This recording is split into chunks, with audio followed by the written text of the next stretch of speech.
अस्मद्गुरुसमारम्भां टीकाकृत्पादमध्यमां श्रीमदाचार्यपर्यन्तां वन्दे गुरुपरम्पराम्। अभ्रमं भङ्गरहितम् अजडं विमलं सदा आनन्दतीर्थमतुलं भजे तापत्रयापहं। वेदव्यासगुणावास विद्याधीशसतां वश मां निराशं गतक्लेशं कुर्वनाशं हरेनिशम्।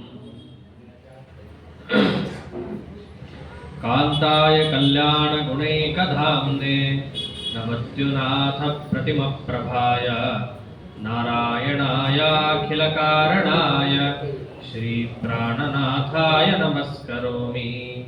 अनाकुलं गोकुलमुल्ललास यत्पालितं नित्यमनाविलात्मा तस्मै नमो नीरदनीलभासे कृष्णाय कृष्णारमणप्रियाय।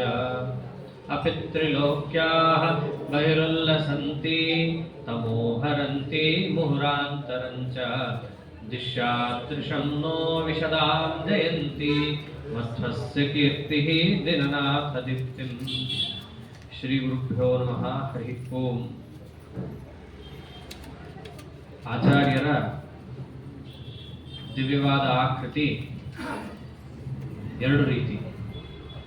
ಒಂದು ಆಕೃತಿ ಅಂತಂದರೆ ಅವರು ದೃಶ್ಯಮಾನರಾಗಿದ್ದಾಗ ಅವರು ತೋರಿಸಿದಂತಹ ಆ ಒಳ್ಳೆಯ ಕೃತಿ ಅಂದರೆ ಕೃತಿಗಳು. ಅದನ್ನು ಅವರನ್ನು ಯಾರು ನೋಡ್ತಾ ಇದ್ರೋ ಅಂತಹ ಮಹಾನುಭಾವರಿಗೆ ಸವಿಯುವಂಥ ಭಾಗ್ಯ ಇತ್ತು. ಅವರ ಶಿಷ್ಯರು ಮುಂತಾದವರು ಆಚಾರ್ಯರು ಯಾವ ಲೀಲೆಯನ್ನು ತೋರಿಸಿದ್ರು ಅನ್ನೋದನ್ನು ಕಣ್ಣಾರೆ ಕಂಡರು. ನಮಗೆಲ್ಲರಿಗೂ ಅವರ ಭಾಗ್ಯ ನೋಡುವ ಭಾಗ್ಯ ಸಿಕ್ಲಿಲ್ವಲ್ಲ ಅಂತಂದರೆ ಅದಕ್ಕೆ ಕೊಟ್ಟಿದ್ದೇ ರೂಪಮನ್ಯದಿವ ಧನ್ಯಮಾತ್ಮನಃ. ತಮ್ಮದೇ ಒಂದು ರೂಪ ಶ್ರೀಮದ್ ಭಾಷ್ಯ, ಅದನ್ನು ಜಗತ್ತಿಗೆ ಕೊಟ್ಟಿದ್ದಾರೆ ಆಚಾರ್ಯರು. ಅಂತಹ ಪರಮ ಪ್ರಾಮಾಣಿಕ ಗ್ರಂಥ ಅಂತ ನಾವು ಹೇಳಬೇಕಾದರೆ ಆ ಗ್ರಂಥದ ಪ್ರಾಮಾಣ್ಯಕ್ಕೆ ಕಾರಣವಾದ ಎಲ್ಲ ಅಂಶಗಳು ಅಲ್ಲಿದ್ವು ಅನ್ನೋದನ್ನು ಹೇಳಬೇಕಾಗುತ್ತೆ. ಒಂದು ಗ್ರಂಥವನ್ನ ಪ್ರಮಾಣ ಅಂತ ಪರಿಗಣಿಸಬೇಕಾದ್ರೆ 3 ಅಂಶವನ್ನ ಆಚಾರ್ಯರು ತಿಳಿಸಿದ್ದಾರೆ: ವಕ್ತಾನುಕೂಲ್ಯ, ಶ್ರೋತ್ರಾನುಕೂಲ್ಯ, ಪ್ರಸಂಗಾನುಕೂಲ್ಯ. ಹೇಳುವಂತಹ ವ್ಯಕ್ತಿಗಳು ಉತ್ಕೃಷ್ಟರಿದ್ದಾರೆ ಅಂತಂದಾಗ ಆ ಗ್ರಂಥ ಪ್ರಮಾಣ. ಹೇಳೋರು ಚೆನ್ನಾಗೇ ಇರ್ತಾರೆ, ಕೆಲವೊಮ್ಮೆ ಕೇಳೋರು ಹೋಪ್ಲೆಸ್ ಇರ್ತಾರೆ. ಅವಾಗ ಅವನು ಹೇಳುವಂತಹ ವಿಷಯಕ್ಕೂ ಕೂಡ ಬೆಲೆ ಕಡಿಮೆ ಆಗೋಗುತ್ತೆ. ಹಾಗಾಗಿ ಹೇಳೋನ ಎಷ್ಟು ಚಲೋ ಇರ್ತಾನೋ ಕೇಳೋನು ಕೂಡ ಹಾಗೆ ಇರಬೇಕು. ಇವರಿಬ್ಬರ ಜೊತೆ ಪ್ರಸಂಗನೂ ಹಾಗೆ ಒದಗಿ ಬಂದಿರಬೇಕು. ಆದ್ದರಿಂದ ವಕ್ತೃ ಶ್ರೋತೃ ಪ್ರಸಕ್ತೀನಾಂ ಯದಾಪ್ತಿರನುಕೂಲತಾ ಆಪ್ತವಾಕ್ಯತೆಯ ತೇನ ಶ್ರುತಿ ಮೂಲತೆಯ ತಥಾ ಯುಕ್ತಿ ಮೂಲತೆಯ ಚೈವ ಪ್ರಾಮಾಣ್ಯಂ ತ್ರಿವಿಧಂ ಮಹತ್.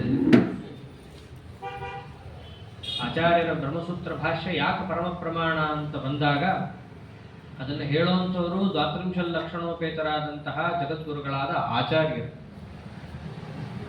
ಕೇಳೋರು ಯಾರು? ಸಾಮಾನ್ಯ ಲೋಕದಲ್ಲಿ ಆಚಾರ್ಯ ಕೈಯಿಂದಲೇ ಬೈಸ್ಕೊಂಡಂತಹ ವೇದವ್ಯಾಸದೇವರಿದ್ರೆ ಅವರೇ ಬೈದಿದ್ದು. ಸುಜನೋನೂ ನ ಮಧು ನಾಸ್ತಿ ಯೋಗ್ಯದಿ, ಒಬ್ಬ ಯೋಗ್ಯನೂ ಇಲ್ವಲ್ಲ. ಅಂಥವ್ರಿಗೆ ಹೋಗಿ ಆಚಾರ್ಯ ಹೇಳಿದ್ರ? ಹೌದು, ಅಂಥವ್ರಿಗೂ ಹೇಳಿದ್ರು. ಆದರೆ ಮುಖ್ಯವಾಗಿ ಆಚಾರ್ಯರ ಪ್ರವಚನವನ್ನು ಸವಿಯುವಂತಹ ಅಧಿಕಾರಿಗಳು ಯಾರು? ಅಂತಹ ಶ್ರೋತೃಗಳು ಇದ್ರು. ನಿತ್ಯ ಅವರು ಬಂದು ಆಚಾರ್ಯರ ಪ್ರವಚನವನ್ನು ಕೇಳ್ತಾ ಇದ್ರು. ಅವರು ಕೇಳುವಂತಹ ಪ್ರಸಂಗ ಏನು ಅಂತಂದ್ರೆ ಒಂದೇ, ಮೋಕ್ಷ ಬೇಕು. ಪ್ರಸಂಗಾನುಕೂಲ್ಯ ಅಂತಂದ್ರೆ ಒಳ್ಳೆಯ ಪ್ರಯೋಜನದ ಉದ್ದೇಶದಿಂದ ಆ ವಕ್ತೃ ಶ್ರೋತೃ ಇವರ ನಡುವಿನ ಸಂಭಾಷಣೆ ನಡೆದಿರಬೇಕು. ಅಂತಹ ಉತ್ಕೃಷ್ಟವಾದ ಪರಮ ಪ್ರಯೋಜನ ಅಂತಂದ್ರೆ ಮೋಕ್ಷವನ್ನು ಹೊರತುಪಡಿಸಿ ಮತ್ತೊಂದಿಲ್ಲ. ಅಂತಹ ಮೋಕ್ಷ ಎಂಬತಕ್ಕಂತಹ ಪ್ರಯೋಜನವನ್ನ ಉದ್ದೇಶ ಮಾಡಿಕೊಂಡು ಉತ್ಕೃಷ್ಟ ದೇವಾಧಿದೇವತೆಗಳೇ ಸ್ವಯಂ ಬಂದು ಆಚಾರ್ಯರಿಂದ ಪ್ರವಚನವನ್ನು ಶ್ರವಣ ಮಾಡ್ತಿದ್ರು. ಬರೀ ಇಷ್ಟೇ ಹೇಳಿದ್ರೆ ಜನರಿಗೆ ವಿಶ್ವಾಸ ಬರ್ತಿರ್ಲಿಲ್ಲ. ಹಾಗಾಗಿ ಆಚಾರ್ಯರು ಒಂದು ದಿವಸ ಉಡುಪಿಯಲ್ಲಿ ಪ್ರವಚನವನ್ನು ಮಾಡಬೇಕಾದರೆ ಆಚಾರ್ಯರ ದಿವ್ಯವಾದ ಶ್ರೀಮದ್ ಭಾಷ್ಯ ಪ್ರವಚನವನ್ನ ಎಲ್ಲರೂ ಸವಿತಾ ಇದ್ದಾರೆ. ಅದರಂತೆ ದೇವತೆಗಳು ಸವಿತಾ ಇದ್ದಾರೆ. ಯಾರು? ಸಾಕ್ಷಾತ್ ಶೇಷದೇವರೇನೆ ಸನಕಾದಿಗಳಿಂದ ಕೂಡಿಕೊಂಡು ಆಚಾರ್ಯರ ಪ್ರವಚನದ ಆನಂದವನ್ನು ಸವಿತಾ ಒಮ್ಮೆ ಮೈ ಮರೆತು ಏನಾಗ್ಬಿಡುತ್ತೆ, ತಾವು ನಿಲೀನರಾಗಿ ಕೂತಿರ್ತಾರೆ, ಅದೃಶ್ಯರಾಗಿ, ಯಾರಿಗೂ ಕಾಣದೇ ಇರುವಂತೆ ಅಂತ ಕೂತಿದ್ದವರು ಆ ಪ್ರವಚನದ ಆನಂದದಲ್ಲಿ ಮೈ ಮರೆತು ತಮ್ಮ ದೇಹವನ್ನು ಸ್ವಲ್ಪ ತಗ್ಗಿಸಿದವರು ಎತ್ತು ಬಿಡುತ್ತಾರೆ. ಶೇಷದೇವರ ಬಣ್ಣ ಅಂದ್ರೆ ಯಾವುದು? ದದಾನೋ ಹಲಸೋನೊಂದು ಶ್ವೇತವರ್ಣ ಕೃತಾಂಜಲಿ, ಬೆಳ್ಳಗಿರ್ತಾರೆ ಶೇಷದೇವರು. ಆ ಶೇಷದೇವರು ಸ್ವಲ್ಪ ತಮ್ಮ ಶರೀರವನ್ನು ದರ್ಶನ ಮಾಡಿಸಿದ್ದೇ ತಡ ಒಂದು ಕ್ಷಣ ಅಲ್ಲಿ ಕೂತವರ ಮೇಲೆ ಎಲ್ಲರ ಮೇಲೂ ಬೆಳಕು ಚೆಲ್ಬಿಡ್ತು. ಏನಾಯ್ತು ಅಂತ ಎಲ್ಲರಿಗೂ ಕೂಡ ಗಾಬರಿ. ಅದನ್ನ ರಚನೆ ಮಾಡ್ತಾರೆ ಪಂಡಿತಾಚಾರ್ಯರು. ಪ್ರಚುರಾಂತರ ಪ್ರವಚನಂ ಫಣಿರಾಟ್ ಉಪಶುಶ್ರುವಾಂಸ ಸನಕಾದಿ ಮುನಿ ಗಗನೆಲ್ಪ ದೃಷ್ಟ ವಪುರತ್ರ ಜನೈ ತ್ವರಿತಂ ನಿಲೀನ ರುಚಿರಾಪಪದಂ. ಸ್ವಲ್ಪ ಜನರಿಗೆ ಕಂಡ್ರಷ್ಟೇ ಆ ಬೆಳಕು ಎಲ್ಲಿಂದ ಬಂತು ಅಂತ ಚಕ್ಕಂತ ನೋಡೋದ್ರೊಳಗೆ ತಮ್ಮ ಶರೀರವನ್ನು ಅದೃಶ್ಯವನ್ನಾಗಿ ಮಾಡ್ತಾ ಇದ್ದಾರೆ. ಯಾರಿವರು ಅಂತ ಕೇಳಿದಾಗ ಶಿಷ್ಯರಿಗೆಲ್ಲರಿಗೂ ಕೂಡ ಆಚಾರ್ಯನ ತೋರಿಸ್ತಾ ಇದ್ದಾರೆ. ತಮ್ಮ ದಿವ್ಯ ದೃಷ್ಟಿ, ಯೋಗ ಶಕ್ತಿಯನ್ನು ಬಳಸಿ ಎಲ್ಲರಿಗೂ ತೋರಿಸ್ತಾ ಇದ್ದಾರೆ. ನೋಡ್ರಿ ಇಲ್ಲಿ ಶೇಷದೇವರು ಹೋಗ್ತಾ ಇರೋದು. ಅವರ ಹಿಂದೆ ಸನಕಾದಿಗಳು, ಸನಕ, ಸನಂದನ, ಸನತ್ ಕುಮಾರ್, ಸನತ್ ಸುಜಾತರು ಅವರು ಬಂದಿದ್ದಾರೆ. ಅವರು ಬಂದು ಪಾಠ ಕೇಳ್ತಾ ಇರೋದು. ನಿಮ್ಮಂಥವರಿಗೆ ಅಷ್ಟೇ ನಾನು ಪ್ರವಚನ ಮಾಡೋದಲ್ಲ. ಒಂದು ಅರ್ಥದಲ್ಲಿ ನನ್ನ ಪ್ರವಚನವನ್ನ ಪೂರ್ಣ ಸವಿಯುವ ಅಧಿಕಾರಿಗಳು ಯಾರು ಅಂತಂದ್ರೆ ಅದು ಶೇಷಾದಿ ದೇವತೆಗಳು ಮಾತ್ರ. ಅದನ್ನೇ ಅಂದ್ರೆ ಶರ್ವೇಂದ್ರಾದಿ ಸುರೇಂದ್ರ ಲಾಲಿತ ಪದಃ ಮಾಯಾವಿನಾಂ ಭೀಷಣ. ಆಚಾರ್ಯರ ವಾಕ್ಯವನ್ನ ತಲೆಯಲ್ಲಿ ನಿತ್ಯ ಧಾರಣೆಯನ್ನು ಮಾಡಿ ಅದರ ಆನಂದವನ್ನು ಪೂರ್ಣ ಆಸ್ವಾದನ ಮಾಡುವಂತಹ ಸಾಮರ್ಥ್ಯ ಯಾರಿಗಾದ್ರೂ ಇದ್ರೆ ಅದು ಶೇಷಾದಿ ದೇವತೆಗಳಿಗೆ. ಅವತ್ತಿನ ದಿವಸ ವಿಶೇಷವಾಗಿ ಪ್ರವಚನವನ್ನು ಕೇಳಲಿಕ್ಕೆ ಅವರು ಬಂದಿದ್ದನ್ನ ಆಚಾರ್ಯರು ತೋರಿಸ್ತಾರೆ. ಅಂದ್ರೆ ಇದರಿಂದ ಶ್ರೋತ್ರಾನುಕೂಲ್ಯನೂ ಬಂತು. ವಕ್ತಾನುಕೂಲ್ಯ ಅಷ್ಟು ಉತ್ಕೃಷ್ಟ, ಶ್ರೋತ್ರಾನುಕೂಲ್ಯಕ್ಕೆ ಶೇಷಾದಿ ದೇವತೆಗಳು. ಇನ್ನು ಪ್ರಸಂಗ ಏನು ಅಂತ ಬಂದಾಗ ವಿವರಣೆ ಕೊಡ್ತಾರೆ. ಸನಕಾದಿಗಳು ಕೇಳ್ತಾರೆ ಶೇಷದೇವರನ್ನ, ತಾವು ಪ್ರವಚನಕ್ಕೆ ಹೋಗಿ ಕೂತಿದ್ರಿ, ತಾವು ಹಾಗೆಲ್ಲ ಎಲ್ಲರ ಪ್ರವಚನಕ್ಕೆ ಹೋಗಿ ಕೂಡಲ್ಲ, ನೀವೇ ಪ್ರವಚನ ಮಾಡೋರು, ಪ್ರವಚನ ಮಾಡಕ್ಕಂತಲೇ 1000 ಮುಖ ಇಟ್ಕೊಂಡವರು, ಅಂಥದ್ದು ನೀವು ಅವ್ರ ಪ್ರವಚನಕ್ಕೆ ಹೋಗಿ ಕೂತಿದ್ದೀರಿ. ಆದ್ದರಿಂದ ಅಂತಹ ಆಚಾರ್ಯರ ಶಾಸ್ತ್ರದ ಮಹತ್ವವನ್ನು ತಂಬಾಯಿಂದಲೇ ಕೇಳಬೇಕು, ಅದರ ಪ್ರಯೋಜನವನ್ನು ತಿಳಿಸಿ. ಯಾಕೆ ಪ್ರಯೋಜನ? ಅಧಿಕಾರಿಣಾಂ ಗುಣ ವಿಶೇಷ ವಶಾತ್ ದ್ವಿಪದಾದ್ಯನಂತ ಚರಣಂತತಯ. ಯಾರು ಅಧಿಕಾರಿಗಳು ಅವರಿಗೆ ಫಲ ಇಂಥದ್ದಿದೆ ಅಂತ ತಿಳಿಸಿಕೊಟ್ಟಾಗ ಅವರು ಪ್ರವೃತ್ತರಾದರೆ ಅವರಿಗೆ ಫಲ ಬೇಗ ಪ್ರಾಪ್ತವಾಗುತ್ತೆ. ಬ್ರಾಹ್ಮಣ ಶರೀರ ಬಂದಾಗ, ಅಧಿಕಾರಿಯಾಗಿದ್ದಾಗ, ತಂದೆ ತಾಯಿಗಳು ಸಕಾಲಕ್ಕೆ ಅವನಿಗೆ ಉಪನಯನಾದಿ ಸಂಸ್ಕಾರವನ್ನು ಕೊಟ್ಟು ಗಾಯತ್ರ್ಯಾದಿ ಮಂತ್ರಗಳನ್ನು ಉಪದೇಶಿಸಿದಾಗ ಆ ವ್ಯಕ್ತಿ ಸರಿಯಾಗದರ ನಿತ್ಯ ತ್ರಿಕಾಲ ಸಂಧ್ಯಾ ವಂದನೆಯನ್ನು ಮಾಡುತ್ತಾ ಗಾಯತ್ರಿ ಮಂತ್ರವನ್ನು ಆತ ಜಪಿಸಿದರೆ ಅದರ ಫಲ ಅವನಿಗೆ ಸಿಕ್ಕೇ ಸಿಗುತ್ತೆ. ಯಾವತ್ತೋ ಒಂದಿನ ಉಪನ್ಯಾಸ ಕೇಳ್ಕೊಂಡ್ಬಂದು ಆಚಾರ್ಯ ಹೇಳಿದ್ದಾರೆ 3 ಹೊತ್ತು ಮಾಡ್ಬೇಕಂತ, ಮಾಡ್ತೀನಿ, ಜಿಯೋಯೋನ ಪ್ರಚೋದಯ, ಬುದ್ಧಿ ಬೆಳಿಲಿ ಅಂದ್ರೆ ಬೆಳೆಯಲ್ಲ. ಕಾರಣ ಆ ಅಧಿಕಾರವನ್ನು ಅವನೇ ಕಳ್ಕೊಂಡ್ಬಿಟ್ಟಿರ್ತಾನೆ. ಹಂಗಂತ ಬಿಡಬಾರ್ದು, ಪ್ರಯತ್ನ ಮಾಡಬೇಕು. ದಾಸರಾಯರು ಅದನ್ನೇ ಹೇಳಿರೋದು, ಆದದ್ದಾಯಿತು ಇನ್ನಾದರೂ ಒಳ್ಳೆ ಹಾದಿ ಹಿಡಿಯೋ ಪ್ರಾಣಿ. ಇಷ್ಟೇ ದಿನ ಬಿಟ್ಟಿದ್ದೀನಂತೆ, ಇನ್ನು ಮಾಡಿದ್ರೆ ಏನು ಬಂತು, ಹಿಂಗೆಲ್ಲ ಅಲ್ಲ. ಇನ್ನಾದರೂ ಗೊತ್ತಾಯ್ತಲ್ಲ ನನಗೆ ಅಂತ ಹೇಳಿ ಪ್ರವೃತ್ತರಾಗಬೇಕೇ ಹೊರತು ಇನ್ನೇನಾಗುತ್ತೆ ಅಂತ ನಿವೃತ್ತರಾಗೋದು ಸಾಧಕನ ಲಕ್ಷಣ ಅಲ್ಲ. ಹಾಗಾಗಿ ಅಧಿಕಾರದಲ್ಲಿ ಯಾರು ಬಂದಿರ್ತಾರೋ, ಅಧಿಕಾರಿಯಾಗಿ ಯಾರಿರ್ತಾರೋ ಅವರು ಈ ಆಚಾರ್ಯರ ಗ್ರಂಥದ ಫಲವನ್ನ ಕೇಳಿದಾಗ ಅವರಿಗೆ ಉತ್ಕಟವಾದ ಇಚ್ಛೆ ಹುಟ್ಟುತ್ತೆ. ಹೌದಾ, ಆಚಾರ್ಯ ಗ್ರಂಥದ ಫಲ ಏನು? ಶೇಷದೇವರಂದ್ರು ಒಂದೇ ಮಾತು, ತ್ರಿದಿವಾದಿ ಲಭ್ಯಮಪಿ ನಾಸ್ಯ ಫಲಂ ಕಥಿತಂ ಕೃಷೇರಿವ ಫಲಾಲಕುಲಂ ಸ್ವಫಲಂತು ಮುಕ್ತಿ ಪದಂ ಶುಕ ಶಾರದಾದಿ ಪರಮಾರ್ಥ ವಿಧಾಂ.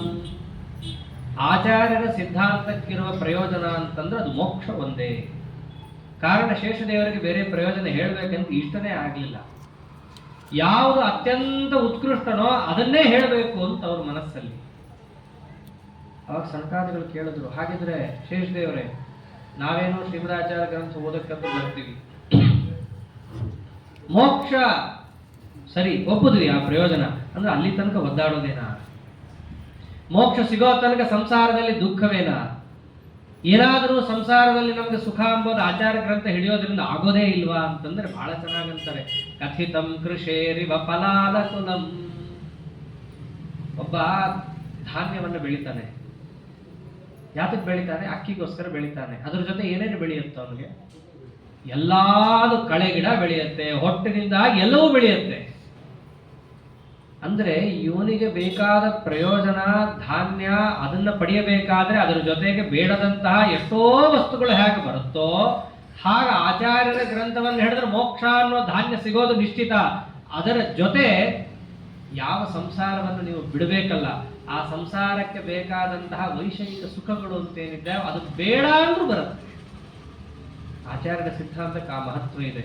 ನಿಷ್ಕಾಮವಾಗಿ ಆಚಾರ್ಯರ ಸಿದ್ಧಾಂತವನ್ನು ಅಧ್ಯಯನ ಮಾಡ್ತಿದ್ರೆ ಸಾಕು, ಅವನಿಗೆ ಏನು ಆಯಾ ಕಾಲಕ್ಕೆ ಒದಗಬೇಕೋ ಆಚಾರ್ಯ ಅದನ್ನು ಒದಗಿಸೇ ತೀರ್ತಾರೆ. ಇದು ನಮ್ಮ ಸಿದ್ಧಾಂತದ ಮಹತ್ವ ಇದೆ.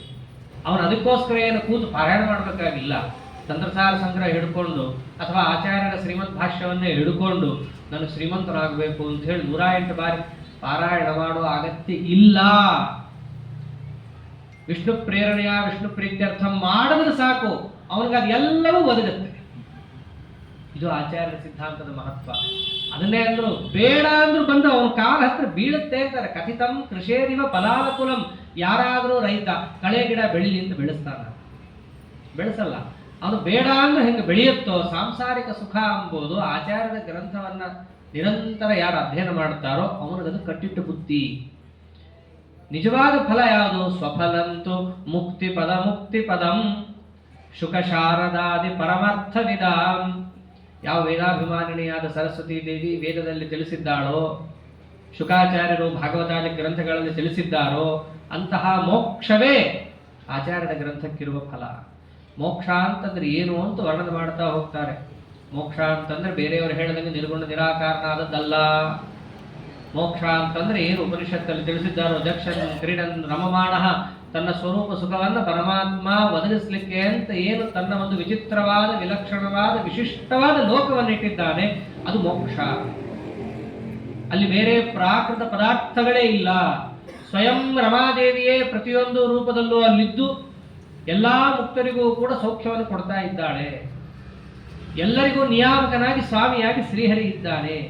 ಈ ಮೋಕ್ಷಪುರಿಯಲ್ಲಿ ಮಧ್ಯದಲ್ಲಿ ಪರಮಾತ್ಮನದ್ದೊಂದು ಮಂದಿರ ಇದೆ. ಅಲ್ಲಿ ಆ ಮಂದಿರದಲ್ಲಿ ಎಂಥ ವೈಭವ! ಪರಮಾತ್ಮನ ಸೇವೆ ಮಾಡಕ್ಕೆ ಅಂತ ಸಾವಿರಾರು ಕೋಟಿ ಕೋಟಿ ದಾಸದಾಸಿಯರಿದ್ರೂ ಕೂಡ ರಮಾದೇವಿ ಒಬ್ಬರಿಗೂ ಕೆಲಸ ಹಚ್ಚಲ್ಲ.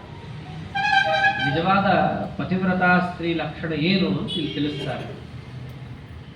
ಸ್ವಯಮಿಂದಿರೈವ ಪತಿಮಾನಕರಿ ಗೃಹ ಕರ್ಮ ಯತ್ರ ಕುರುತೆ ಸುತರಾಂ ಅಪಿ ಕಿಂಕರಿ ದಶಶತೀ ಮಹಿತಾ ಶ್ರಿಯಮತ್ರ ವರ್ಣಯತಿ ವೇಶ್ಮನಿಕಃ. ಆ ಪರಮಾತ್ಮನ ಮನೆಯಲ್ಲಿ ರಮಾದೇವಿಯನ್ನು ವರ್ಣಿಸಲಿಕ್ಕೆ ಯಾರಿಗೆ ಸಾಧ್ಯ ಇದೆ? 10,000 ಕೋಟಿ ಸ್ತ್ರೀಯರು ದಾಸದಾಸಿಯರು ಅವರ ಮನೆಯಲ್ಲಿ ಬಿದ್ದಿದ್ರೂ ಕೂಡ ಪ್ರತಿಯೊಂದು ಕೆಲಸವನ್ನ ರಮಾದೇವಿಗೆ ಹೋಗಿ ಮಾಡ್ತಾಳೆ. ಯಾಕೆ? ಪತಿಮಾನಕರಿ. ಅವಳಿಗೆ ತನ್ನ ಗಂಡನ ಮೇಲೆ ಇರುವಷ್ಟು ಭಕ್ತಿ ಶ್ರದ್ಧೆ ಮತ್ತೊಬ್ಬರಿಗೆ ಬರಲಿಕ್ಕೆ ಸಾಧ್ಯವೇ ಇಲ್ಲ. ಸಾಮಾನ್ಯವಾಗಿ ಕೆಲಸವನ್ನ ಯಾರು ಚೆನ್ನಾಗಿ ಮಾಡ್ತಾರೆ? ಯಾರಿಗೆ ಆ ಕೆಲಸದ ಮೇಲೆ ಆದರ ಶ್ರದ್ಧೆ ಹೆಚ್ಚಿರುತ್ತೋ ಅವನು ಚೆನ್ನಾಗಿ ಮಾಡ್ತಾನೆ. ರಮಾದೇವಿ ನೋಡಿದ್ಲು, ಬೇರೆಯವರು ಎಲ್ಲರನ್ನೂ ಮತ್ತು ತನ್ನನ್ನು ಒಂದು ಸ್ವಲ್ಪ ತಕಡಿಯಲ್ಲಿ ಹಾಕಿ ನೋಡಿಕೊಂಡ್ರೆ ಬೇರೆಯವರಿಗಿಂತಲೂ ಅನಂತ ಕೋಟಿ ಕೊಟ್ಟು ಶ್ರದ್ಧೆ ಯಾರಲ್ಲಿದೆ? ತನ್ನಲ್ಲೇ ಇದೆ. ಹಾಗಾಗಿ ಇವ್ರಿಗೆ ಯಾಕೆ ನಾ ಹಚ್ಚಲಿ, ನಾನೇ ಮಾಡ್ತೀನಿ ಅಂತ ರಮಾದೇವಿ ಮಾಡೋದು. ಪರಮಾತ್ಮನ ಲೋಕದಲ್ಲಿ ಸರ್ವ ಸೇವೆಯನ್ನು ಮಾಡೋದು ರಮಾದೇವಿ. ಅಷ್ಟೇ ಅಲ್ಲ, ನಮ್ಮ ಪೂಜೆಯಲ್ಲೂ ಕೂಡ ಚಿಂತನೆ ಏನಿರುತ್ತೆ? ರಮಾದೇವಿನೇ ಮಾಡೋದು ಎಲ್ಲ ಪೂಜಾ. ಬ್ರಹ್ಮದೇವರು ವಾಯುದೇವರು ಎಡಬಲ್ ಸೇವಕರು. ಈ ಚಿಂತನೆಯಲ್ಲಿ ಮಾಡಿದ್ರೆ ಪೂಜಾ, ಇಲ್ಲದಿದ್ರೆ ಪೂಜೆ.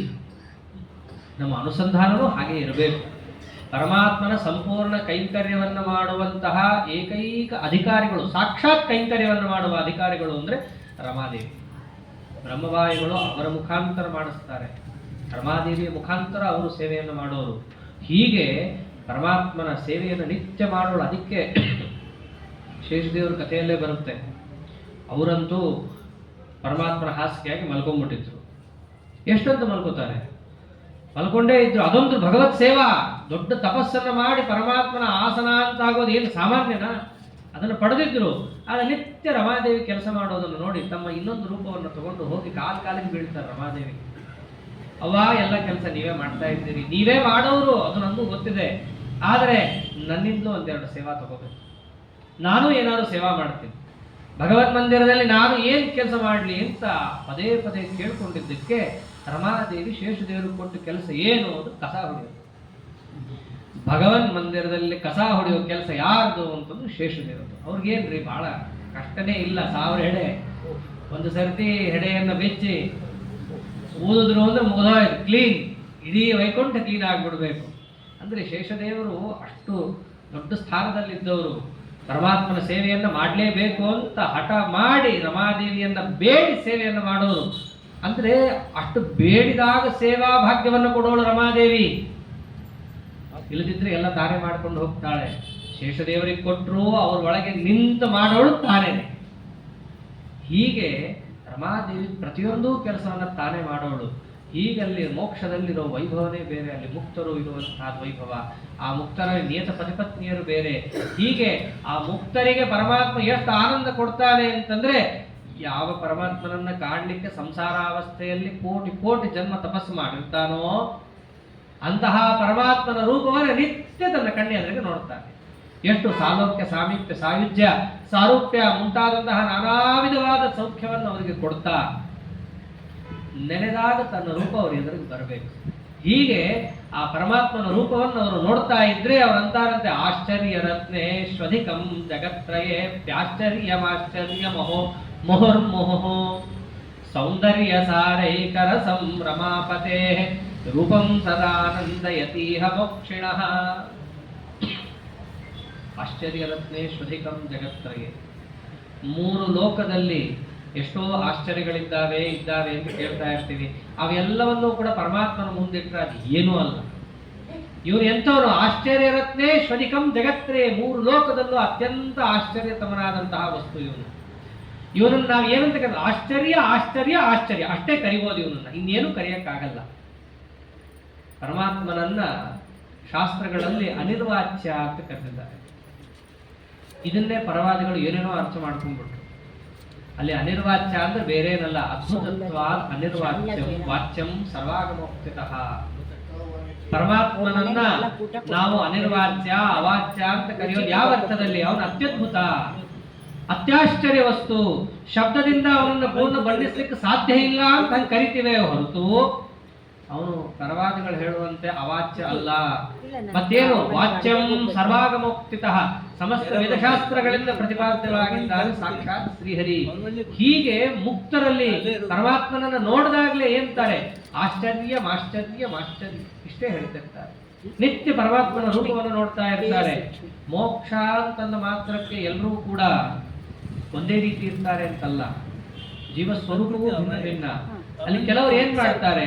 ಇಜ್ಜತೆ ಯಜ್ಞಶೀಲೈ ಸಯಜ್ಞಃ ಪ್ರಾಜ್ಞ ಮಧ್ಯೆ ಪರಃ ಪ್ರೋಚ್ಯತೆ ಜ್ಞೈಃ ಗೀಯತೆ ಗೇಯಕೀರ್ತೈಃ ಸುಗೀತೈಃ ವಿದ್ಯಬದ್ಧೈಃ ಸದಾನಂದ ಸಾಂದ್ರೈಃ.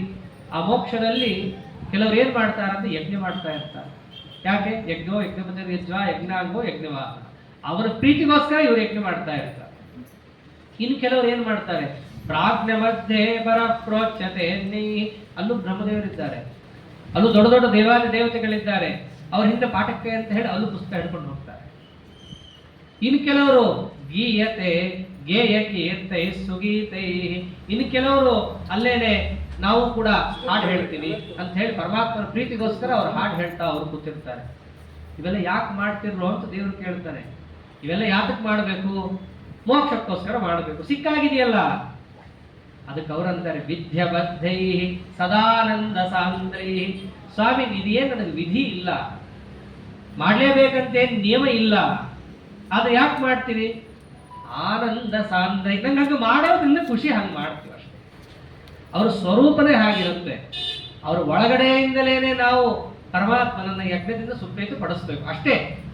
ನನಗದ್ರಿಂದ ಏನಾಗಬೇಕು ಅಂತಿರಲ್ಲ. ಇವರನ್ನು ಏಕಾಂತ ಭಕ್ತರು ಅಂತ ಕರೀತಾರೆ. ಅವ್ರಿಗೆ ಮೋಕ್ಷ ಕೊಡ್ತೀನಿ ಅಂದ್ರು ದೇವರು ಏನು ಬೇಡ ಸ್ವಾಮಿ, ನೀ ಸುಪ್ರೀತ ಆದ್ರೆ ಸಾಕು ಅಂದ್ಬಿಡ್ತಾರೆ. ಹಾಗಿರ್ತಾರೆ ಅಲ್ಲಿ ಯಜ್ಞ ಮಾಡೋದು ಬೇರೆ ಫಲಕ್ಕೋಸ್ಕರ ಅಲ್ಲ, ಹಾಡು ಹೇಳೋದು ಬೇರೆದಕ್ಕೋಸ್ಕರ ಅಲ್ಲ, ಪೂಜಾ ಮಾಡೋದು ಬೇರೆದಕ್ಕೋಸ್ಕರ ಅಲ್ಲ, ಪಾಠ ಕೇಳೋದು ಬೇರೆದಕ್ಕೋಸ್ಕರ ಅಲ್ಲ. ಅವ್ರು ಯಾತಕ್ಕೆ ಮಾಡ್ತಿರ್ತಾರೆ? ಅದನ್ನು ಮಾಡಿದ್ರೆ ತಮಗೊಂದು ಆನಂದ ಇರುತ್ತೆ, ಮಾಡ್ತಿರ್ತಾರೆ. ಇದನ್ನು ಮೋಕ್ಷದಲ್ಲಿ ವಿಧಿಯಿಂದ ಅವ್ರಿಗೆ ಯಾವುದೇ ರೀತಿಯಾದ ಬಂಧನ ಇಲ್ಲ. ಪಾಠ ಪ್ರವಚನವನ್ನು ಇಲ್ಲಿ ನಾವು ಬಿಟ್ಟರೆ ನಮ್ಗೆ ಅಪಾರವಾದಂತಹ ಪಾಪ ಬರುತ್ತೆ. ಅದ್ರ ಮೋಕ್ಷದಲ್ಲಿ ಅದಿಲ್ಲ. ತುಂಬಾ ಕಡೆ ಹೇಳಿದ್ದೀನಿ, ನಮ್ಮ ಆಚಾರ ಮನೆಯಲ್ಲೂ ಕೂಡ ಹೀಗೆ ಆಗಿತ್ತು. ಮೋಕ್ಷದಲ್ಲಿ ಯಾವುದೇ ವಿಧಿ ನಿಯಮ ಇಲ್ಲ. ಈರುಳ್ಳಿ ತಿನ್ಬೋದಾ? ಇಲ್ಲಲ್ಲ, ಇಲ್ಲಿ ತಿನ್ನಬಾರ್ದು ಅಷ್ಟೇ. ಇಲ್ಲಿ ನಿಷಿದ್ಧ ಅಂತ ಇದೆ. ನಫಲಾಂಡು ಭಕ್ಷಯೇತ್ ನಕಲಜ್ಜಂ ಭಕ್ಷಯೇತ್ ಅಂತ ಇದೆ, ವೇದವಾಕ್ಯದಲ್ಲಿದೆ, ಶಾಸ್ತ್ರದಲ್ಲಿದೆ. ಇಲ್ಲಿ ವಿಧಿ ನಿಯಮಗಳಿದ್ದಾವೆ. ತಿಂದ್ರೆ ಪಾಪ ಬರುತ್ತೆ, ಬಿಡಬೇಕು. ಮೋಕ್ಷದಲ್ಲಿ ಹಾ, ಅದಕ್ಕೆ ಹೇಳಿದೆ ವಿದ್ಯಬದ್ಧೈ ಸದಾನಂದ ಸಾಂದ್ರೇಹಿ. ಅಲ್ಲಿ ಪರಮಾತ್ಮ ಅವರಿಗಂತ ಇಚ್ಛೆಯನ್ನೇ ಹಾಕಲ್ಲ. ಇದಕ್ಕೆ ವಾದಿರಾಜರು ಚೆನ್ನಾಗಿ ಉತ್ತರ ಕೊಟ್ಟಿದ್ದಾರೆ ಯುಕ್ತಿ ಮಲ್ಲಿಕಾದಲ್ಲಿ.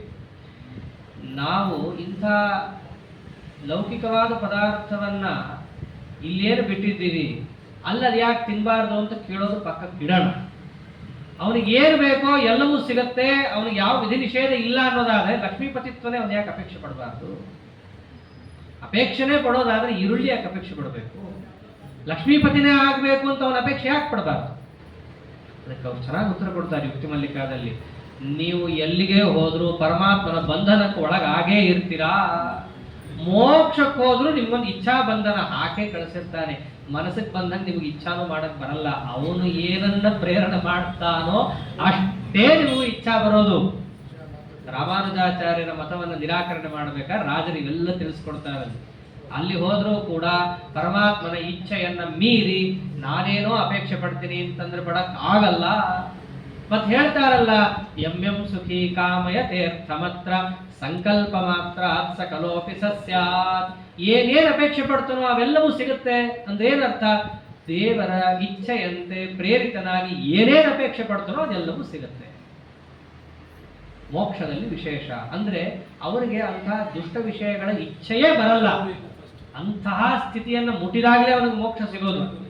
ಸಾಮಾನ್ಯವಾಗಿರುವಂತಹ ಯೋಗಿ ಆಗ್ಬೇಕಂದ್ರೆ ಅವನಿಗೆ ದುಷ್ಟ ವಿಷಯದಲ್ಲಿ ವಾಸನ ಬರಲ್ಲ.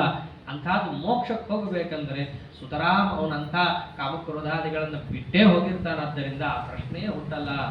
ಆದ್ದರಿಂದ ಇಂಥ ಮೋಕ್ಷವನ್ನು ಅವನು ಪಡಿತಾನೆ ಆಚಾರ್ಯರ ಸಿದ್ಧಾಂತವನ್ನು ಪಡೆದರೆ. ಆದ್ದರಿಂದ ಇಂಥ ಆಚಾರ್ಯರ ಸಿದ್ಧಾಂತ ಎಲ್ರಿಗೂ ಸಿಗಲ್ಲ.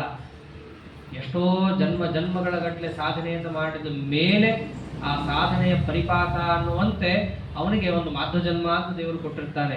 ಅದನ್ನ ಕೊಟ್ಟು ಒಂದು ಪರಿಸರ ಅಂತ ಅದು ಒದಗಿಸೋದು ಕಷ್ಟ, ಅದನ್ನೂ ಕೆಲವೊಮ್ಮೆ ಒದಗಿಸಿರ್ತಾನೆ. ಅದು ಒದಗಿಸಿದಾಗಲೂ ಕೂಡ ಒಂದು ವೇಳೆ ಇದನ್ನ ಬಿಟ್ರೆ ಅವನಂತ ಹತಭಾಗ್ಯ ಇನ್ನೊಬ್ಬ ಜಗತ್ತಲ್ಲಿಲ್ಲ. ಆದ್ದರಿಂದ ಆಚಾರ್ಯರ ಸಿದ್ಧಾಂತವನ್ನ ನಾವು ಅಧ್ಯಯನ ಮಾಡ್ಲಿಕ್ಕೆ ಅಧಿಕಾರಿಗಳಾಗುವ ಸ್ಥಿತಿಯಲ್ಲಿದ್ದಾಗ, ಸಮಯ ಸಿಕ್ಕಾಗ, ಸಿಕ್ಲಿಲ್ಲ ಅಂದ್ರೆ ಮಾಡಿಕೊಂಡು ಆಚಾರ್ಯ ಸಿದ್ಧಾಂತವನ್ನು ಓದ್ರಿ.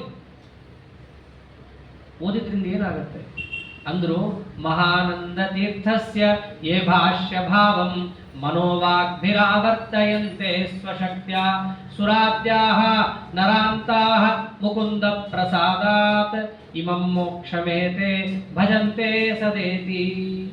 ಯಾರು ಮಹಾನಂದ ತೀರ್ಥಸ್ಯ ಯೇ ಭಾಷ್ಯ ಭಾವಂ, ಮಹತ್ತತ್ವಾಭಿಮಾನಿಗಳಾದ ಅತ್ಯಂತ ಪೂಜ್ಯರಾದಂತಹ ಆನಂದ ತೀರ್ಥ ಭಗವತ್ಪಾದಾಚಾರ್ಯರ ಶ್ರೀಮದ್ ಭಾಷ್ಯವನ್ನ ಮನೋವಾಗ್ಭಿರಾವರ್ತಯಂತೆ ಸ್ವಶಕ್ತ್ಯ, ತಮ್ಮ ಶಕ್ತಿ ಇದ್ದಷ್ಟು ಯಾರು ಮನಸ್ಸಿನಿಂದ ಮಾತಿನಿಂದ ಅದನ್ನು ಆವೃತ್ತಿ ಮಾಡ್ತಾರೋ, ಯಾಕೆಂದ್ರೆ ಪಾರಾಯಣ ಮಾಡಬೇಕಾದ್ರೆ ಪೂರ್ಣ ಅರ್ಥ ಅನುಸಂಧಾನ ಆಗುತ್ತೆ ಅಂತ ಇಲ್ಲ, ಆದ್ರೆ ಅತ್ಯುತ್ತಮ ಪಕ್ಷ. ಅದಕ್ಕೆ ಮನೋವಾಗ್ಭಿ ಅಂತ ಹೇಳಿದ್ದು.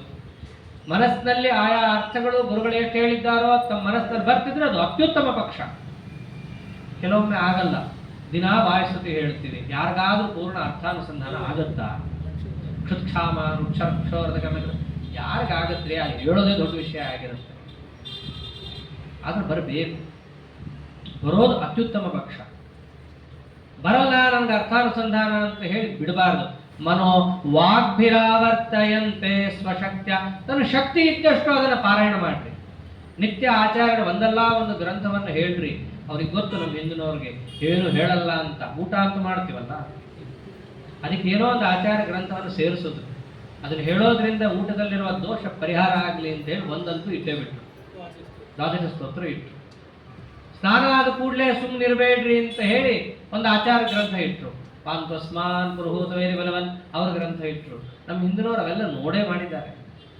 ಒಂದಲ್ಲ ಒಂದು ಆಚಾರ್ಯರ ಅಕ್ಷರವನ್ನ ಹೇಳಿ ಊಟ ಮಾಡ್ರಿ.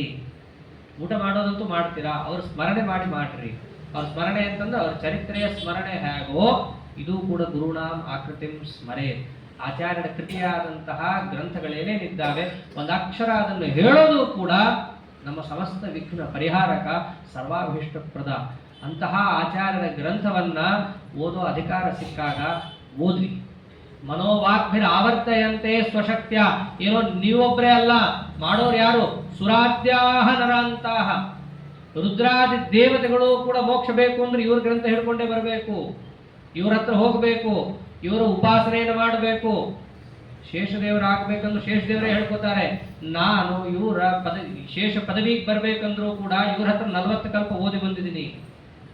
ಸಮೀರನಲ್ಲಿ ಶಿಷ್ಯತ್ವ ವಹಿಸಿ ಅಖಿಲಾಗಮಾರ್ಥಗಳ ಓದಿ ಜಲಧೀರುಳು 10 ಕಲ್ಪದಿ ತಪವಗೈದು ಆದಿತ್ಯರಳ ಉತ್ತಮನೆನಿಸಿ ಪುರುಷೋತ್ತಮದ ಪರ್ಯಂಕ ಪದವೈದಿದೆಯೋ ಮಹಾದೇವ.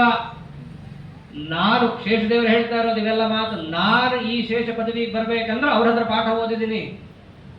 ಅವರ ಹತ್ರ ಪಾಠ ಓದಿದ ಮಹತ್ವ ಹೀಗಿದೆ. ಅಂಥದ್ದು ಆಚಾರ್ಯರ ಗ್ರಂಥ ನಮ್ಮೆಲ್ರಿಗೂ ಹೀಗೆ ಸಿಕ್ಕಿರೋದ್ರಿಂದ ಅದನ್ನೆಲ್ಲವನ್ನೂ ಪೂರ್ಣ ಮಟ್ಟದಲ್ಲಿ ಓದ್ತೀವಿ ಅಂದ್ರೆ ಆಗಲ್ಲ. ಅದಕ್ಕೆ ಅಂದ್ರು ಸ್ವಶಕ್ತ್ಯ, ಎಷ್ಟು ಶಕ್ಯ ಇದೆ ಅಷ್ಟು ಓದ್ರಿ. ಓದಿದ್ರೆ ಏನಾಗತ್ತೆ? ಇಮಂ ಮೋಕ್ಷಮೇತೆ ಭಜಂತೆ ಸದೇತಿ. ಯಾವ ಮೋಕ್ಷವನ್ನು ನಾವು ಕೊಂಡಾಡಿದ್ದೀವೋ ಆ ಮೋಕ್ಷ ಅವರಿಗೆ ಸಿಗುತ್ತೆ. ಆ ಮೋಕ್ಷದ ಜೊತೆ ಸಂಸಾರದಲ್ಲಿ ಅವರಿಗೇನು ಸಾಧನ ಸಂಪತ್ತು ಬೇಕೋ, ಏನೇನು ವಿಘ್ನಗಳು ಪರಿಹಾರ ಆಗಬೇಕೋ ಅಂತಹ ವಿಘ್ನ ನಿವಾರಣೆ, ಸಮಸ್ತ ಸಂಪತ್ ಪ್ರಾಪ್ತಿ ಇವೆಲ್ಲವೂ ಆಗತ್ತೆ. ಇಂತಹ ಶ್ರೀಮದ್ ಭಾಷ್ಯದ ವೈಭವ ಇದೆ ಅಂತ ಹೇಳಿ ಆಚಾರ್ಯರ ಭಾಷ್ಯ ಪ್ರವಚನವನ್ನು ಕೇಳಿದಂತಹ ಶೇಷದೇವರು ಸನಕಾದಿಗಳಿಗೆ ವಿವರಣೆ ಮಾಡಿದ್ದು. ಇದನ್ನ ಆಚಾರ್ಯರು ಆ ಕಾಲದಲ್ಲಿದ್ದಂತಹ ಜನರಿಗೆ ಶೇಷದೇವರು ಸ್ವಲ್ಪ ತಲೆ ಎತ್ತದಾಗ ಏನು ಆಶ್ಚರ್ಯಚಕಿತರಾಗಿ ಹೋಗಿದ್ರು. ಅವ್ರಿಗೆಲ್ಲರಿಗೂ ನೋಡ್ರಿ ಶೇಷದೇವರು ಹೋಗ್ತಿದ್ದಾರೆ ಅನ್ನೋ ಮೂಲಕವಾಗಿ ಅದನ್ನ ಆಚಾರ್ಯ ತಿಳಿಸ್ಕೊಡ್ತಾರೆ. ಹೀಗೆ ಯಾವಾಗ ಉಡುಪಿಯಲ್ಲಿ ಆಚಾರ್ಯರ ಪ್ರವಚನ ಎಂಬುದು ಅಮೋಘವಾಗಿ ನಡೀತಾ ಇದೆ, ಒಬ್ಬರು ತಡೆಯಕ್ಕಾಗ್ತಾ ಇಲ್ಲ.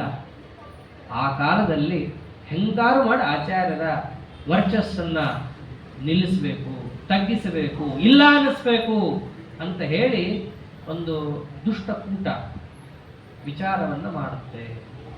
ಆ ಉಡುಪಿಯಲ್ಲಿದ್ದಾಗ ಆಚಾರ್ಯರ ಕೆಲವೊಮ್ಮೆ ತೇಜಸ್ಸನ್ನು ಸಹಿಸಕ್ಕಾಗದೇ ಇರೋರು ಎಲ್ಲಾ ಕಾಲದಲ್ಲೂ ಇದ್ರು. ನಮಗೊಂದು ತಲೆಯಲ್ಲಿ ಬಂದ್ಬಿಡುತ್ತೆ, ನಾವೇನು ಮಧ್ವಾಚಾರ ಕಾಲದಲ್ಲಿ ಇಲ್ಲ ರೀ, ನಮ್ಗೆ ಅವೆಲ್ಲ ಮಾಡೋಕ್ಕಾಗಲ್ಲ. ಯಾಕೆಷ್ಟು ನಮಗೆ ಚರಿತ್ರೆಯನ್ನು ವಿಶದವಾಗಿ ತಿಳಿಸ್ಕೊಡ್ತಾರೆ ಪಂಡಿತಾಚಾರ್ಯರು. ಎಲ್ಲಾ ಕಾಲದಲ್ಲೂ ಎಲ್ಲಾ ರೀತಿಯಾದ ಜನರು ಇದ್ರು. ಅವರು ಅದೆಲ್ಲವನ್ನು ಕೂಡ ಕಡೆಗಣಿಸಿ ಭಗವತ್ಪರರಾಗಿ ಸಾಧನೆ ಮಾಡಿದ್ರು. ಅದಕ್ಕೆ ಪರಮಾತ್ಮ ಅವ್ರಿಗೆ ಒಲದ, ನಿನಗೂ ಅದೇ ರೀತಿಯಾಗಿದೆ, ನೀನು ಹಾಗೆ ಮಾಡು, ಒಲಿತೀನಿ. ನೀ ಜನರನ್ನು ನೋಡಿದ್ರೆ ಹಾಳಾಗ್ತೀಯ, ನನ್ನನ್ನು ನೋಡಿದ್ರೆ ಉದ್ಧಾರ ಆಗ್ತೀಯ. ಇಷ್ಟು ತತ್ವವನ್ನು ತಿಳಿಸ್ಲಿಕ್ಕೆ ವಿಶದವಾಗಿ ಆಚಾರ್ಯರ ಚರಿತ್ರೆಯಲ್ಲಿ ಬರುವ ದುಷ್ಟಕೂಟಗಳ ವಿಚಾರವನ್ನೆಲ್ಲ ತಿಳಿಸ್ತಾ ಬರ್ತಾರೆ. ಯಾವಾಗ ಆಚಾರ್ಯರು ವೇದಾಂತ ಸಿಂಹಾಸನದಲ್ಲಿ ವಿರಾಜಮಾನರಾಗಿದ್ದಾರೋ ತತ್ರಾನಂತ ಸ್ವಾಂತ ವೇದಾಂತ ಸಿಂಹೆ ಮುಖ್ಯಂ ವ್ಯಾಖ್ಯಾ ನಿಸ್ವರೇ ಜೃಂಭಮಾಣೆ ಸದ್ಯೋ ಮಾದ್ಯದ್ ವಾದಿದಂತೀಂದ್ರ ಭೀಮೆ ಭೇಜೆ ಕ್ಷೋಭೋ ಮಾಯಿಗೋ ಮಾಯುಯೂಥೈಹಿ.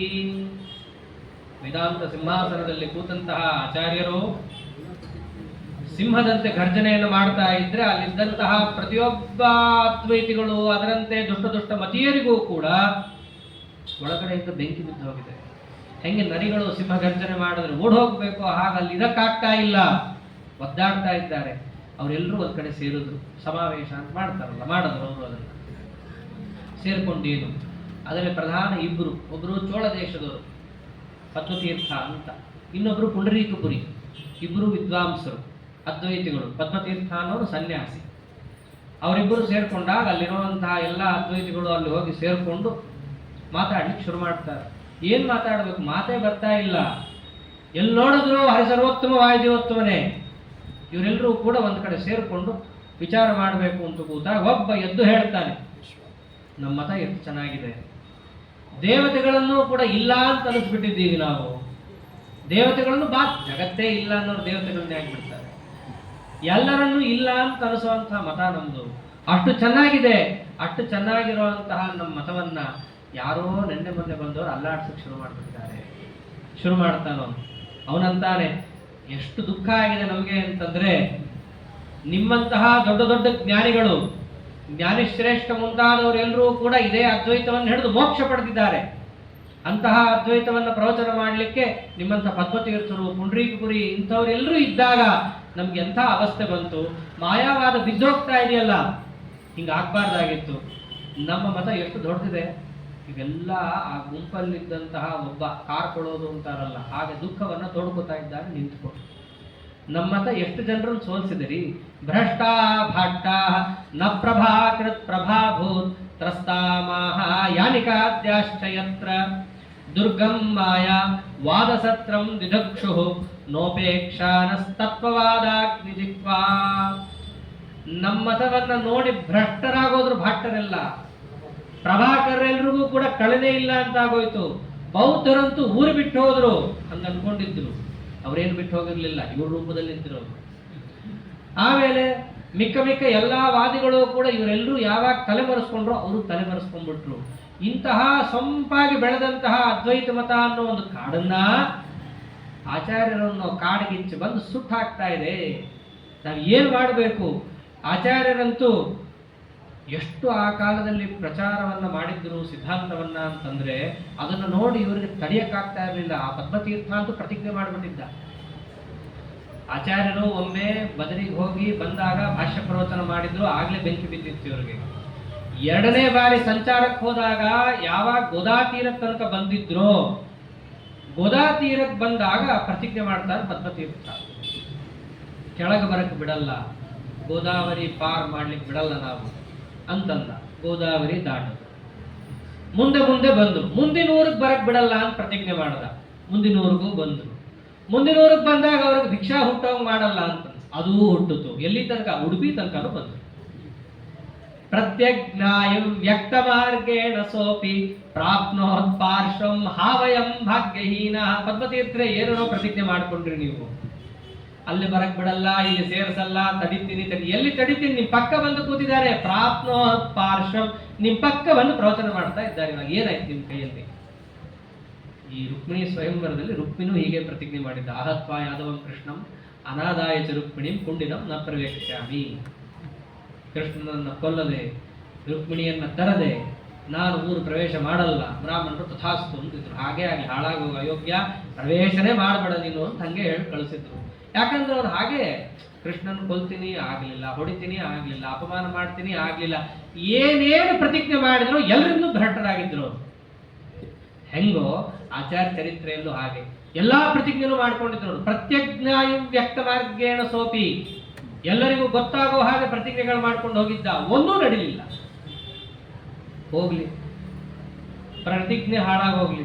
ವಾಕ್ಯಾರ್ಥ ಕರೆದಾಗ ಉತ್ತರ ಕೊಡೋಣ ಅಂತಂದ್ರೆ ಪ್ರಶ್ನ ಪೃಷ್ಟ ಖಂಡ್ಯತೆ ನಾನು ಅವ್ರು ಬಂದಾಗ ಪ್ರಶ್ನೆ ಮಾಡೋಣ ಅಂತಂದ್ರೆ ನಿಮ್ಮನ್ನ ಸಂಪೂರ್ಣ ಖಂಡನ ಮಾಡಿ ಕಳಿಸ್ತಾರೆ ಆಚಾರ್ಯರು. ಹೋಗ್ಲಪ್ಪ, ಅವ್ರು ಮಾಡೋ ಪ್ರಶ್ನೆಗೆ ಉತ್ತರ ಕೊಡೋಣ ಅಂದ್ರೆ ಯುಕ್ತಾಂ ಯುಕ್ತಿಂ ವಕ್ತಿ ಚಾಸಾ ವಖಂಡ್ಯಾಂ, ಅವ್ರು ಹೇಳಿದ್ದನ್ನಂತೂ ಖಂಡನ ಮಾಡಕ್ಕೆ ಆಗಲ್ಲ, ಹಾಗೆ ಅವ್ರು ಪ್ರತಿಪಾದನೆ ಮಾಡ್ತಾರೆ. ಇನ್ನ ವಾದಿವ್ರಾತಂ ಲಜ್ಜೆಯೇನ್ನೋ ವಿಶೇಷಾತ್ ಆಕ್ಷೇಪ್ತೇತಿ ಶ್ರೂಯತೆ ಕಿನ್ನು ಕುರ್ಮ. ನಾವೇನು ನಾಚಿಕೆಯಿಂದ ತಲೆ ತಗ್ಗಿಸ್ಕೊಂಡು ಆ ಊರು ಬಿಡಬೇಕು, ಇದೊಂದೇ ದಾರಿ ಇದು. ಪ್ರಶ್ನೆ ಕೇಳಕ್ಕಾಗಲ್ಲ. ಅವ್ರು ಮಾಡುವಂಥ ಸಿದ್ಧಾಂತಕ್ಕೆ ನಮ್ಮಲ್ಲಿ ಪ್ರಶ್ನೆ ಇಲ್ಲ. ಏನು ಮಾಡಬೇಕು? ಇದಿಷ್ಟು ಬಿಡ್ರಿ. ಶ್ರೀಮದಾಚಾರ್ಯರಿಂದ ಆಗೋ ಅಪಮಾನ ಒಂದಾದ್ರೆ ಒಳ್ಳೆ ಮಾತಂತಾನೆ. ಆಚಾರ ಉಪನ್ಯಾಸ ಕೇಳ್ಕೊಂಡೆಲ್ಲ ಹೊರಗೆ ಬರ್ತಾರಲ್ಲ ಹಾಲಿಂದ, ಅವರೆಲ್ಲರೂ ಏನ್ ಮಾತಾಡ್ಕೊಂಡ್ ಬರ್ತಾ ಇದ್ರು? ಎಲ್ರು ಸಾಮಾನ್ಯ ಜನರು. ಅವ್ರು ಅನ್ಬೇಕಂತೆ ಪ್ರಾಚ್ಯಂ ಶಾಸ್ತ್ರಂ ಯತ್ಸಪಾದಂತು ಲಕ್ಷ್ಯಂ ವಾಕ್ಯೇನೈಕೇನಾಕ್ಷಿಪದ್ಧರ್ಷ ತೀರ್ಥ ಇತ್ತಂ ಪಾರ್ಥೈಃ ವರ್ಣಿತಂ ಶೃಣ್ವತಃ ಪ್ರಾಕ್ ಯುಷ್ಮಾನ್ ಪ್ರಾಪತ್ ದೂಯಮಾನಂ ಮನೋಮೆ. ಶ್ರೀಮದಾಚಾರ್ಯರು ಅವ್ರ ಹತ್ರ ಚೆನ್ನಾಗಿ ಓದಂತ ಶಿಷ್ಯರು ಅಲ್ಲ, ಸಾಮಾನ್ಯ ಪ್ರವಚನ ಕೇಳ್ಕೊಂಡು ಬರ್ತಾ ಇರೋರು ರಸ್ತೆಯಲ್ಲಿ. ಅವ್ರು ಏನ್ ಮಾತಾಡ್ಕೋತಾ ಇದ್ರು? ಶಂಕರಾಚಾರ್ಯರು 1.25 ಲಕ್ಷ ಗ್ರಂಥ ಬರೆದಿದ್ರು. ಅಂದ್ರೆ 32 ಅಕ್ಷರಕ್ಕೆ ಒಂದು ಗ್ರಂಥ ಅಂತ ಲೆಕ್ಕ. ಈ ಲೆಕ್ಕದಲ್ಲಿ 1.25 ಲಕ್ಷ ಇದೆ ಶಂಕರಾಚಾರ್ಯರ ಗ್ರಂಥ. ಅದಷ್ಟು ಗ್ರಂಥವನ್ನ ಆಚಾರ್ಯರು ವಾಕ್ಯೇನೈಕೇನಾಕ್ಷಿಪದ್ಧರ್ಷ ತೀರ್ಥ, ಒಂದೇ ಒಂದು ವಾಕ್ಯದಿಂದ ಎಲ್ಲ ಗ್ರಂಥವನ್ನು ಖಂಡನ ಮಾಡಿಬಿಟ್ಟಿದ್ದಾರೆ ನೋಡ್ರಿ ಅಂತ ಹೇಳಿ ಜನ ಮಾತಾಡ್ಕೊಂಡ್ ಬರ್ತಾ ಇದ್ದಾರೆ. ವಿದ್ವಾಂಸರಲ್ಲ, ಅಂತಿಂತವರಲ್ಲ, ಸಾಮಾನ್ಯ ಜನರ ಬಾಯಲ್ಲೂ ನಮ್ಮ ಮರ್ಯಾದೆ ಹಾಳಾಗೋಗಿದೆ. ಯಾರು ನಮ್ಮ ಮತ ಕೇಳ್ತಾರೆ? ಇನ್ನ ವಿದ್ವಾಂಸರಂತೂ ನಮ್ಮ ಮತ ಮೂಸು ನೋಡಲ್ಲ, ಶ್ರೀಮದಾಚಾರ್ಯ ಶಿಷ್ಯರಂತೂ ಹತ್ರನೇ ಬರಲ್ಲ, ಸಾಮಾನ್ಯ ಜನರನ್ನ ಹಿಡ್ಕೊಂಡು ತಲೆ ಕೆಡಿಸೋಣ ಅಂತಂದ್ರೆ ಅವ್ರು ಸಹಿತ ರಸ್ತೆಯಲ್ಲಿ ಬೈಕೊಂಡು ಓಡಾಡ್ತಾ ಇದ್ದಾರೆ. ಇವ್ರದ್ದೇನ್ರಿ ಮತ? ಆಚಾರ ಒಂದೇ ವಾಕ್ಯ ಅಂದ್ರು ಏನಂತ? ಅಜ್ಞಾನ ಸಂಭವಾದೇವ ತನ್ಮತ ಅಖಿಲಂ ಅಪಾಕೃತಂ ಅಂತಂದಿದ್ದಾರೆ. ಅಜ್ಞಾನವನ್ನು ಹಿಡ್ಕೊಂಡು ನಿನ್ ಮತ ಇಷ್ಟು ಕಟ್ಟಿದೀಯ, ನಿನ್ ಮತದಲ್ಲಿ ಅಜ್ಞಾನನೇ ಉಪಪಾದನೆ ಮಾಡಕ್ ಬರಲ್ಲ, ಆದ್ದರಿಂದ ನಿನ್ ಮತ ಬಿದ್ದೋಯ್ತಲ್ಲ. ಯಾವ ಒಂದು ಅಜ್ಞಾನ ಅನ್ನುವಂತಹ ಒಂದು ಫೌಂಡೇಶನ್ ಮೇಲೆ ನಿನ್ನ ಮತವನ್ನು ನಿಲ್ಲಿಸಿದ್ಯೋ ಅದನ್ನೇ ಅಲ್ಲಾಡಿಸಿಬಿಟ್ರೆ ನಿನ್ ಮತ ಗಾಳಿಗೊಬ್ಬರ, ಯಾತಕ್ಕೂ ಪ್ರಯೋಜನ ಇಲ್ಲ ಅದು ಅಂತೂ ಇಡೀ ರಸ್ತೆಯಲ್ಲಿ ಬರೋರು ಹೇಳ್ಕೊಂಡು ಹೋದ್ರೆ ನಮ್ಮ ಮನಸ್ಸಿಗೆ ಬೇಜಾರಾಗಲ್ಲ ಪದ್ಮತೀರ್ಥರೇ, ಅದಕ್ಕೋಸ್ಕರ ನಿಮ್ಮ ಹತ್ರ ಬಂದು ಕೂತಿದ್ದೀನಿ. ಇನ್ನು ಕೆಲವರು ಏನಂತಾರೆ ಗೊತ್ತಾ? ನಮ್ಮ ಮತ ಬೈಯೋದಿರ್ಲಿ, ಇವರು ನೋಡಿದ್ರೆ ಈ ಪದ್ಮತೀರ್ಥರ ಹೇಳಿದ್ ಕೇಳಬಾರ್ದು ಅನ್ಸುತ್ತೆ ಅಂತ ಇವ್ರಿಗೆ ಭಿಕ್ಷಾ ಹಾಕ್ಬೇಡ್ರಿ ಅಂತಾರಂತೆ. ಇವ್ರಿಗೆ ಹಾಕ್ಬೇಕು. ಇವ್ರು ನೋಡಿದ್ರೆ ಹೆಂಗೆ? ವೇದವ್ಯಾಸೋನ್ವೇಷ ವೇದೋ ಮೂರ್ತೋ ದಿವ್ಯಾಮೂರ್ತಿ ಯಸ್ಯ ಸಾ ಸುಸ್ಮಿತಸ್ಯ. ಇವ್ರು ನೋಡಿದ್ರೆ ವೇದವ್ಯಾಸದೇವರನ್ನೇ ನೋಡ್ದಂಗಾಗತ್ತೆ ಅಂತ ಒಬ್ಬ. ಇನ್ನು ಕೆಲವರು ವೇದ ಅಲ್ಲ, ವೇದವ್ಯಾಸರಲ್ರಿ, ವೇದನೆ ನೋಡ್ದಂಗಾಗತ್ತೆ ಅಂತ ಇನ್ನು ಕೆಲವರು. ಇಂಥವ್ರಿಗೆ ಹೋಗ್ಬಿಟ್ಟು ಇವನೇನೋ ಬೈತಾನಲ್ಲ, ಇವನಿಗೆ ಬುದ್ಧಿ ಇಲ್ಲ ಅಂತ ಬೈಕೊಂಡು ಓಡಾಡ್ತಾ ಇದ್ದಾರೆ. ಹೀಗೆ ನಿಮ್ಮನ್ನೆಲ್ಲ ಬೈಕೊಂಡು ಓಡಾಡ್ತಾ ಇದ್ದಾರೆ ಗುರುಗಳೇ. ಹೋಗ್ಲಿ, ಏನೋ ಶ್ರೀಮದಾಚಾರ್ಯನ ಏನು ಮಾಡೋಕ್ಕಾಗಲ್ಲ, ಕಡೆಗೆ ಅವ್ರ ಶಿಷ್ಯರನ್ನೇನಾದ್ರು ಮಾಡೋಣ ಅಂತ ಹೋದ್ರೆ ಅವ್ರು ಎಷ್ಟು ಗಟ್ಟಿ ಮುಟ್ಟಿದ್ದಾರೆ. ತಸ್ಯ ವ್ಯಾಪ್ತೈ ಶಿಷ್ಯಜಾಲೈಸ್ತು ಗೌಣೈ ಸಂಸತ್ ಸಿಂಧೌ ಶಂಖಚಕ್ರಾದಿ ವೃತ್ತಿ. ಶ್ರೀಮದಾಚಾರ್ಯನು ಬದಲಿಗೆ ಹೊರಟೋದ್ರು 2ನೇ ಬಾರಿ. ಅವ್ರ ಶಿಷ್ಯರೇನು ಕಡಿಮೆನಾ? ಎಲ್ಲ ತಯಾರಾಗ್ಬಿಟ್ಟಿದ್ದಾರೆ, ಫಸ್ಟ್ ಕ್ಲಾಸ್ ತಯಾರಾಗಿದ್ದಾರೆ. ಯಾವ ಸಭೆಗೆ ಹೋದ್ರೂ ಕೂಡ ದೊಡ್ಡ ಶಂಖಚಕ್ರ ಮುದ್ರೆ ಹಾಕೊಂಡ್ಬಂದು ಕೂತು ಬಿಡ್ತಾರೆ. ಮಾಧ್ವರ ಲಕ್ಷಣ ಅದು. ಶಂಖಚಕ್ರಾದಿ ವೃತ್ತಿ ಹೇಳಿದ್ದಾರೆ, ಮುದ್ರೆಯವರು ಅಂತಾರಲ್ಲ ಈಗ. ಹಾಗೆ ದೊಡ್ಡ ತಪ್ತ ಮುದ್ರಾ ಧಾರಣೆ, ಅದರಂತೆ ಗೋಪಿಚಂದನ ಅಂಗಾರಾಕ್ಷಿ ಹಚ್ಕೊಂಡ್ಬಂದು ಕೂತು ಬಿಡ್ತಾರೆ ಸಭಾದಲ್ಲಿ. ಏನ್ ಮಾಡ್ತಾರೆ? ವಿಶ್ವಸತ್ವಾತ್ತರಾಣಿ ಕ್ಷೇಮಾಪ್ತೇನ ತತ್ರ ನೀತಿಂ ವಿಧತ್ತ. ತಿಮಿಂಗಳಗಳಂತೆ ಅವರ ಆ ಸಭಾ ಸಮುದ್ರದಲ್ಲಿ ನುಗ್ಗಿದ್ರೆ ನಮ್ಮಂಥ ಮೀನುಗಳನ್ನು ಯಾರು ಕಾಪಾಡೋರು? ಯಾರಿಲ್ಲ ನಮ್ಮನ್ನು ಕಾಪಾಡೋರು. ಹಾಗೆ ತಯಾರಾಗಿದ್ದಾರೆ ಅವ್ರ ಶಿಷ್ಯರು. ಶ್ರೀಮದಾಚಾರ್ಯ ಮುಟ್ಟಕ್ಕಾಗಲ್ಲ, ಅವ್ರ ಶಿಷ್ಯರನ್ನಂತೂ ಇನ್ನ ಮುಟ್ಟಕ್ಕಾಗಲ್ಲ, ಹಾಗೆ ತಯಾರಾಗ್ಬಿಟ್ಟಿದ್ದಾರೆ. ಒಬ್ರೊಬ್ರು ಕೂಡ ದೊಡ್ಡವರಿದ್ದಾರೆ. ಹಿಂಗೆ ಹೇಳ್ತಾ ಒಬ್ಬ ಸಭೆಯಲ್ಲಿ ಮಾತಾಡ್ತಿದ್ರೆ ಇನ್ನೊಬ್ಬ ನೋಡ್ದ, ಏನಿದು ಸಭೆ ಯಾಕೆ ಸೇರಿದ್ದೀವಿ? ಮಧ್ವಿಜಯ ಅಲ್ಲಿ ಹೇಳ್ತಾ ಇದ್ದಾರೆ, ನಮ್ಮ ಹಾಲಲ್ಲಿ ಮಧ್ವಿಜಯ ನಡೀತಾ ಇದೆಯಲ್ಲ ಅಂತ ಅವನಿಗೆ. ಇಲ್ಲಿ ಸಭೆಯಲ್ಲಿ ಸೇರಿರೋದು ಮುಂದೇನು ಮಾಡಬೇಕು ಅಂತ ನೋಡಿದ್ರೆ ಇವರು ಎದ್ದು ನಿಂತ್ಕೊಂಡು ಮಧ್ವಾಚಾರ್ಯ ಚರಿತ್ರೆಯನ್ನು ಗುಣಗಾನ ಮಾಡ್ತಾ ಇದ್ದಾನೆ. ಜೊತೆಗೆ ತಮ್ಮ ಅಸಹಾಯಕತೆಯನ್ನ ಅಸಾಮರ್ಥ್ಯವನ್ನು ಹೇಳ್ತಾ ಇದ್ದಾನೆ.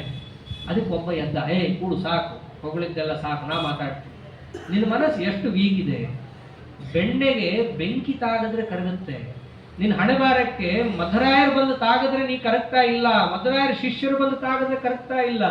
ಮತ್ತಿನ್ನೇನು, ಅವರು ಹಾಗಿದ್ದಾರೆ ಅನ್ನುವ ಸುದ್ದಿ ಕೇಳಿ ಕರಗ್ತಾ ಇದೆ. ಅಂದ್ರೆ ಎಷ್ಟು ವೀಕ್ ಇರ್ಬೇಕು ನಿನ್ನ ಮನಸ್ಸು. ನೀನು ಸಭೆಯಲ್ಲಿ ಎದ್ದು ನಿಂತು ಮಾತಾಡ್ಲಿಕ್ಕೆ ಅರ್ಹ ಅಲ್ಲ, ಕೂದ್ಗೋ ನೀನು ಅಂತ ಕೂಡಿಸ್ತಾರೆ. ಇನ್ನೊಬ್ಬ ಎದ್ದ, ಅವನಂತಾರೆ, ಏನು ಮಧುರಾಯರನ್ನು ತಡಿಬೇಕಾ? ಅವರು ಈ ಊರಿಗೆ ಮತ್ತೊಂದು ಊರಿಗೆ ಹೋಗದೆ ಇರೋ ನೋಡ್ಕೋಬೇಕಾ? ಸಭೆಯಲ್ಲಂತೂ ಅವ್ರನ್ನ ಗೆಲ್ಲಕ್ಕಾಗಲ್ವಾ? ಬೇಕಾಗಿಲ್ಲ. ಮತ್ತೆ ಹೆಂಗ್ ತಡಿತೀರಾ? ಷಟ್ಕರ್ಮಗ್ನೈ ದಿವ್ಯ ಮಂತ್ರೌಷಧಾಢ್ಯೈ ಏತೈರ್ಗುಪ್ತಾನ್ ನೋನಜೇತಾ ಹಿ ಕೋಪಿ. ಶಾಸ್ತ್ರದಲ್ಲಿ ಗೆಲ್ಲಕ್ಕಾಗಿಲ್ಲ ಅಂದ್ರೆ ಬೇಕಾಗಿಲ್ಲ. ನಮಗೆ ಷಟ್ಕರ್ಮ ಗೊತ್ತು. ಯಾವುದು? ಮಾರಣಂ, ಮೋಹನಂ, ವಶ್ಯಂ, ಸ್ತಂಭನೋ, ಚಾಟನಾಧಿಕಂ. ಇವೆಲ್ಲ ಚೆನ್ನಾಗಿ ಗೊತ್ತಿದೆ ನಮಗೆ. ಅದರಂತೆ ದಿವ್ಯ ಮಂತ್ರೌಷಧಾಢ್ಯೈ, ನಾನಾ ಮಂತ್ರಗಳು ಗೊತ್ತಿವೆ, ಔಷಧಗಳೆಲ್ಲ ಗೊತ್ತಿವೆ, ಹಾಕ್ಬಿಡೋಣ ಅವ್ರಿಗೆ. ಅಲ್ರಿ, ಯಾರು ಸ್ಮರಣೆ ಮಾಡಿದ್ರೆ ಎಲ್ಲವೂ ಕೂಡ ನಾಶ ಆಗುತ್ತೋ, ಯಾರು ಸ್ಮರಣೆ ಮಾಡಿದ್ರೆ ತಿಂದಂತಹ ಅನ್ನದಲ್ಲಿ ಎಲ್ಲಾ ವಿಷ ಪರಿಹಾರ ಆಗುತ್ತೋ ಅಂಥವ್ರಿಗೆ ಇವ್ರು ಹಾಕ್ತಾ ಇರೋದು. ಹೀಗೆ ಅವ್ರು ಹೇಳ್ತಾ ಹೋಗ್ತಾ ಅವ್ರಂತಾರೆ, ನಮ್ಮ ಮತ ಎಷ್ಟು ದೊಡ್ಡದಿದೆ, ನೀವೇನೋ ಸುಮ್ಮನೆ ಶ್ರೀಮದಾಚಾರ್ಯನ ಹೊಳ್ತಾ ಹೋದ್ರಿ, ನಮ್ಗೆ ಎಷ್ಟು ಸತ್ಸಂಪ್ರದಾಯ ಪರಂಪರಾ ಪ್ರಾಪ್ತ. ಹೊಳ್ಕೋತಾರ ಅವರು. ಪಾರಂಪರ್ಯೇಣ ಆಗತಂ ತತ್ವಶಾಸ್ತ್ರಂ ಅಂತೋತ್ಸನ್ನಂ ನೂತನೇನೇತ್ಯುದೀರ್ಯ. ಸಭೆಯಲ್ಲಿ ನೇರವಾಗಿ ಎದುರಿಸಿ ಅವರನ್ನ ಖಂಡಿಸಕ್ಕಾಗಲ್ಲ ಅಂತಂದ್ರೆ ಬೇಡ. ಮೊದಲು ಮಾರಣ ಮೋಹನಾದಿಗಳನ್ನ ಮಾಡೋಣ, ಔಷಧಿಗಳನ್ನ ಹಾಕೋಣ ಅಂತಂದ್ರು. ಅದು ಮಾಡೋಕ್ಕಾಗ್ಲಿಲ್ಲ ಅಂತಂದ್ರೆ ಎಲ್ಲಾ ಕಡೆ ಒಂದು ಹಬ್ಬಿಸ್ಬಿಡೋಣ. ಏನಂತ? ನಮ್ಮದು ಅನಾದಿ ಕಾಲದಿಂದ ಬಂದಿರುವಂತಹ ಪಾರಂಪರಿಕವಾದಂತಹ ಸಿದ್ಧಾಂತ ಇದು. ನೆನ್ನೆ ಮೊನ್ನೆ ಬಂದವರು ಹೇಳಿದ್ರು, ಜನರನ್ನು ತುಂಬಿಡ್ರಿ. ಏನಂತ? ನೋಡ್ರಿ, ನೆನ್ನೆ ಮೊನ್ನೆ ಬಂದವ್ರದ್ದು ಹಿಡಿತಿರೋ, ನಮ್ದು ಹಿಡಿತಿರೋ. ಜನ ಏನಂತ? Tried and tested. ಅದೇ ಇರಲಪ್ಪ ನಮಗೆ ಅಂತಂತಾರೆ. ಅಂದ್ರೆ ಇವರಲ್ಲಿ ವಸ್ತುತಃ ಹೇಳಬೇಕಾಗಿದ್ದೇನು, ಯುಕ್ತಿಯುಕ್ತವಾಗಿದ್ರೆ ಹಿಡಿರಿ, ಯುಕ್ತಿಯುಕ್ತವಾಗಿಲ್ಲ ಅಂದ್ರೆ ಕಿತ್ತೆಸಿರಿ ಬೇಕಿತ್ತು. ಇವ್ರು ಎಲ್ಲಿಗೆ ತೊಗೊಂಡು ಹೋಗ್ಬಿಟ್ರು ಅದನ್ನ, ಯುಕ್ತಿ ಪ್ರಮಾಣ ಎಲ್ಲ ಮೂಲಿಗೆ ಹಾಕ್ಬಿಟ್ರು. ನಮ್ದು ಹಳೆಯದು ನಮ್ದು ಹಿಡಿರಿ, ಇವ್ರದ್ದು ಹೊಸ ಅದು ಬಿಡ್ರಿ. ಹೊಸದು ಹಳೆಯದು ಅನ್ನೋದು ಹಿಡಿಯೋದಕ್ಕೆ ಬಿಡೋದಕ್ಕೆ ಪ್ರಮಾಣ ಅಲ್ಲ. ಯಾವುದಕ್ಕೆ ಪ್ರಮಾಣಗಳ ಬೆಂಬಲ ಇರುತ್ತೋ ಅದನ್ನು ಹಿಡಿಬೇಕು, ಯಾವುದಕ್ಕೆ ಪ್ರಮಾಣಗಳ ಬೆಂಬಲ ಇಲ್ಲ ಬಿಡಬೇಕು. ಎಷ್ಟೋ ಸರ್ತಿ ನಮ್ಮ ವಂಶದ ಅನುಷ್ಠಾನಗಳಲ್ಲೂ ಹೀಗೆ ಆಗೋಗುತ್ತೆ. ಒಬ್ಬರಿಗೆ ಸಂಧ್ಯಾವನ್ನು ಹೇಳ್ಕೊಡಬೇಕು ಅಂತ ಹೋಗಿತ್ತು. ಹೋದಾಗ ಹೇಳ್ಕೊಟ್ಟೆ ಹೇಳ್ಕೊಟ್ಟ ಮೇಲೆ ಅಗ್ನಿ ಕಾರ್ಯ ಮಾಡಬೇಕಲ್ಲ ಬ್ರಹ್ಮಚಾರಿಗಳು. ನಾನು ಸಣ್ಣವನು, ಚಿಕ್ಕದೇ, ನನಗೂ 8-9 ವರ್ಷ, ಆಗ ನಾನು ಓದ್ತಾ ಇದ್ದವನು. ಯಾರಿಗೋ ಒಬ್ರಿಗೆ ಹೇಳ್ಕೊಡಕ್ಕೆ ನಮ್ಮ ಆಚಾರ್ಯ ಕಳಿಸಿದ್ರು, ಹೇಳ್ಕೊಟ್ಟೆ. ಹೇಳೋ ಬರದಲ್ಲಿ ನಾನು ಹೇಳಿದೆ ಸಂಧ್ಯಾವಂದನೆ ಆದ್ಮೇಲೆ ಅಗ್ನಿ ಕಾರ್ಯ ಮಾಡಬೇಕು. ಅವ್ರ ಮನೆಯವರು ಹೇಳ್ತಾರೆ, ನಮ್ಮ ಮನೇಲಿ ಅಗ್ನಿ ಕಾರ್ಯ ಮಾಡೋ ಸಂಪ್ರದಾಯ ಇಲ್ಲ, ಅಗ್ನಿ ಕಾರ್ಯ ಎಲ್ಲ ನಮ್ಮ ಮನೇಲಿ ಮಾಡಿಸಲ್ಲ ನಾವು, ಹಾಗಾಗಿ ಇಷ್ಟೇ ಸಂಧ್ಯಾವಂದನೆ ಆಯ್ತಲ್ಲ ಹೊರಡು ಅಂತಂದು. ನಾ ಹಾಗೇ ಬಂದು ಹೇಳಿದೆ ನಮ್ಮ ಆಚಾರ್ಯ, ಅವ್ರ ಮನೇಲಿ ಅಗ್ನಿ ಕಾರ್ಯ ಮಾಡೋ ಸಂಪ್ರದಾಯ ಇಲ್ಲವಂತೆ, ನಾವು ಮಾಡಿಸಲ್ಲ ಬಂದೆ ಅಂತ. ಅವಾಗ ಅವ್ರಂದ್ರೆ ಇದು ಸಂಪ್ರದಾಯಕ್ಕೆ ಇದಕ್ಕೆಲ್ಲ ಸಂಬಂಧ ಇಲ್ಲ, ಬ್ರಹ್ಮಚಾರಿ ಅಂದ್ರೆ ಮಾಡಲೇಬೇಕು. ಶ್ರೀಮದಾಚಾರ್ಯ ಮಾಡಿ ತೋರಿಸಿದ್ದಾರೆ ಅದನ್ನ, ಅಗ್ನಿ ಕಾರ್ಯವನ್ನ ಶ್ರೀಮದಾಚಾರ್ಯ ಮಾಡಿ ತೋರಿಸಿದ್ಮೇಲೆ ನೆನ್ನೆ ಮೊನ್ನೆ ಮಾಡಿದವ್ರದ್ದು ಏನರ್ಥ ಅಂದ್ರೆ, ಸಂಪ್ರದಾಯ ಅಂದ್ರೆ ಏನು, ಕೆಲವೊಮ್ಮೆ ಹೀಗಾಗಿರುತ್ತೆ. ಏನೋ ನಮ್ಮ ಪೂರ್ವಿಕರಿಗೆ ಆ ಕಾಲದಲ್ಲಿ ಏನೋ ಅನಾನುಕೂಲದಿಂದಲೋ ಮತ್ತೊಂದರಿಂದಲೋ ಮಾಡುವಂಥದ್ದು ಬಿಟ್ಟು ಹೋಗಿರುತ್ತೆ. ಯತಿಗಳಿಗಿಲ್ಲ, ಯಾರು ಯತಿಗಳ? ಬ್ರಹ್ಮಚಾರಿಗಳ ಪರ್ಮಿಷನ್ ಅಲ್ಲ, ಅವನು ಅವತ್ತಿನ ದಿವಸನೇ ಆರೋಪಣ ಸಮಿತನ್ನ ಕೊಡ್ತಾರೆ ಬ್ರಹ್ಮಚಾರಿಗಳಿಗೆ. ಅವತ್ತಿಂದ ಅವನು ಹಿಡ್ಕೊಂಡಂತ ಸಮಿತನ್ನ ವಿವಾಹ ಕಾಲದಲ್ಲಿ ಏನ್ ಮಾಡ್ತಾರೆ, ಸಮಾವರ್ತನವನ್ನ ಮಾಡಿ ಇನ್ನೊಂದು ಅಗ್ನಿಯನ್ನ ಕೊಡ್ತಾರೆ ಅವನು. ವಸ್ತುತಃ ಇದೆ, ಇವೆಲ್ಲ ವಿವಾಹ ಮಾಡ್ಕೊಳ್ಳೋರು ತಿಳ್ಕೊಂಡಿರ್ಬೇಕು. ಇವೆಲ್ಲ ವಿವಾಹ ಅಂತಂದ್ರೆ ಅವನು ಎಲ್ಲವನ್ನ ಬಿಟ್ಟು ಒಂದು ರೀತಿ ಲೌಕಿಕ ಸ್ವಾಮಿಗಳು. ವಸ್ತುತಃ ವಿವಾಹ ಮಾಡಿಕೊಂಡವರಿಗೂ ಔಪಾಸನಾಗ್ನಿ ಇದೆ, ಅವರು ಅಗ್ನಿ ಕಾರ್ಯ ಮಾಡಲೇಬೇಕು. ಆ ವಿವಾಹ ಕಾಲದಲ್ಲಿ ಒಂದು ಸಮಿತಿ ಕೊಟ್ಟಿರ್ತಾರೆ, ತಾನು ಸಾಯ್ತಾನಲ್ಲ, ಸಾಯುವಾಗ ಒಂದು ಮನೆ ಮುಂದೆ ಹಾಕ್ತಾರಲ್ಲ ಅಗ್ನಿ. ಯಾವಿಂದ ಹಾಕ್ತಾರದು? ಇವನೇನು ನಿತ್ಯ ಮಾಡ್ಕೊಂಡು ಬಂದಿರ್ತಾನಲ್ಲ ಆ ಸಮಿತ್ತು, ಅದನ್ನು ಬಳಸ್ತಾರೆ. ಇದರಿಂದ ಮಾಡಬೇಕು. ವಸ್ತುತಃ ಇಷ್ಟು ಕ್ರಮ ಇದೆ. ಬ್ರಾಹ್ಮಣ ಅಂತಂದ್ರೆ ಇಷ್ಟು ಶುದ್ಧವಾಗಿ ಜೀವನ ಮಾಡೋನು ಬ್ರಾಹ್ಮಣ. ಸುಮ್ಮನೆ ಅಗ್ನಿ ಕಾರ್ಯವನ್ನು ಹೇಳಿಲ್ಲ, ಅವನಿಗೆ ಅಗ್ನಿಯನ್ನ ಬಿಡೋದು ಅಂತಾನೆ ಇಲ್ಲ, ಸದಾ ಅಗ್ನಿಯನ್ನು ಧಾರಣೆ ಮಾಡಿರ್ಬೇಕು. ಯತಿಯಾದವನು ಮಾತ್ರ ಅಗ್ನಿಯನ್ನ ಆತ್ಮಾರೋಪಣವನ್ನು ಮಾಡಿಕೊಂಡು, ಅಲ್ಲೂ ಇದೆ, ಗೃಹಸ್ಥನಾಗಿ ಅಥವಾ ಬ್ರಹ್ಮಚಾರಿಯಾಗಿ ಏನ್ ಅಗ್ನಿಯನ್ನು ಉಪಾಸನೆ ಮಾಡ್ತಿರ್ತಾನೋ ಆತ ಆ ಅಗ್ನಿಯನ್ನ ತನ್ನಲ್ಲಿ ಆರೋಪಣ ಮಾಡಿಕೊಂಡು ಮುಂದಿನ ಕೆಲಸವನ್ನು ಮಾಡಿರ್ತಾನೆ. ಆದ್ದರಿಂದ ಯತಿಗೊಬ್ಬನಿಗೆ ಅಗ್ನಿಯಿಂದ ದೂರ ಅಂತಿರೋದು, ಮಂಗಳಾರ್ಥ ಸಹಿತ ಶಿಷ್ಯ ಹಚ್ಕೊಡ್ಬೇಕು ಅವನಿಗೆ. ಆದರೆ ವಾನಪ್ರಸ್ಥದಿಂದ ಹಿಡಿದು ಮುಂದಿನವ್ರು ಎಲ್ಲರಿಗೂ ಕೂಡ ಅಗ್ನಿ ಇದ್ದೇ ಇದೆ. ಅವ್ರ ಅಗ್ನಿ ಕಾರ್ಯ ಮಾಡಲೇಬೇಕು. ಏನೋ ಅನಾನುಕೂಲದಿಂದ ದೈವವಶಾತ್, ಕಾಲವಶಾತ್, ಕರ್ಮವಶಾತ್ ಬಿಟ್ಟಿರಬಹುದು, ಆದರೆ ಮುಂದುವರೆಸ್ಕೊಂಡು ಹೋಗೋ ಜವಾಬ್ದಾರಿ ಇವನ ಕೈಲಿ ಇದೆ, ಇವನು ಮಾಡಬೇಕು. ಆದ್ದರಿಂದ ಏನೋ ಸಂಪ್ರದಾಯ ಅಂತ ಆಗೋಗ್ಬಿಡುತ್ತೆ, 4 ತಲೆ ಬಿಟ್ಟುಬಿಟ್ರೆ ಅದೇನೆ. ಆದ್ದರಿಂದ ಪ್ರಮಾಣ ಇದ್ದದ್ದು ಅನುಷ್ಠಾನ ಮಾಡಬೇಕು, ಪ್ರಮಾಣ ಇಲ್ಲದನ್ನು ಬಿಡಬೇಕು. ಆದ್ದರಿಂದ ಶಂಕರಾಚಾರ್ಯರೆಲ್ಲ ಅದನ್ನೇ ಹೇಳ್ಕೊಂಡ್ ಬಂದಿದ್ದವ್ರು ಮತದವರು. ನಮ್ದು ಹಳೇದು, ನಮ್ಮ ಮತ ಕೇಳ್ರಿ, ನೆನ್ನೆ ಮೊನ್ನೆ ಬಂದವ್ರದ್ದು ಇವ್ರದ್ದು ಯಾಕೆ ಕೇಳ್ತೀರಾ, ಹೀಗೆಲ್ಲ ಇತ್ತು. ಇದೆಲ್ಲ ಸಮಸ್ಯೆನೇ ಬೇಡ ಅಂತ ಹೇಳಿ ಮಂತ್ರಾಲಯಕ್ಕೆ ತಗೊಂಡು ಒಂದು ಶರಾನೆ ಬರೆದ್ರು. ಆಚಾರ್ಯರೇನು ನೆನ್ನೆ ಮೊನ್ನೆ ಬಂದವರಲ್ಲ, ನಮ್ಮ ಸಿದ್ಧಾಂತ ಯಾವುದು? ಅನಾದಿತ ಸತ್ಸಂಪ್ರದಾಯ ಪರಂಪರಾ ಪ್ರಾಪ್ತ ಶ್ರೀಮದ್ವೈಷ್ಣವ ಸಿದ್ಧಾಂತ ಪ್ರತಿಷ್ಠಾಪಕಾನಾಂ ಅಂತಂದ್ರು. ನಮ್ಮ ಮತ ನೆನ್ನೆ ಮೊನ್ನೆ ಬಂದ ಮತ ಅಲ್ಲ, ಅನಾದಿಯಾಗಿ ಸತ್ಸಂಪ್ರದಾಯ ಪರಂಪರಾ ಪ್ರಾಪ್ತವಾಗಿದೆ ನಮ್ಮ ಮತ. ನಮ್ದು ಯಾವ ಮತ? ಶ್ರೀ ವೈಷ್ಣವ ಮತ ಅಲ್ಲ, ಶ್ರೀಮದ್ವೈಷ್ಣವ ಸಿದ್ಧಾಂತ ನಮ್ದು.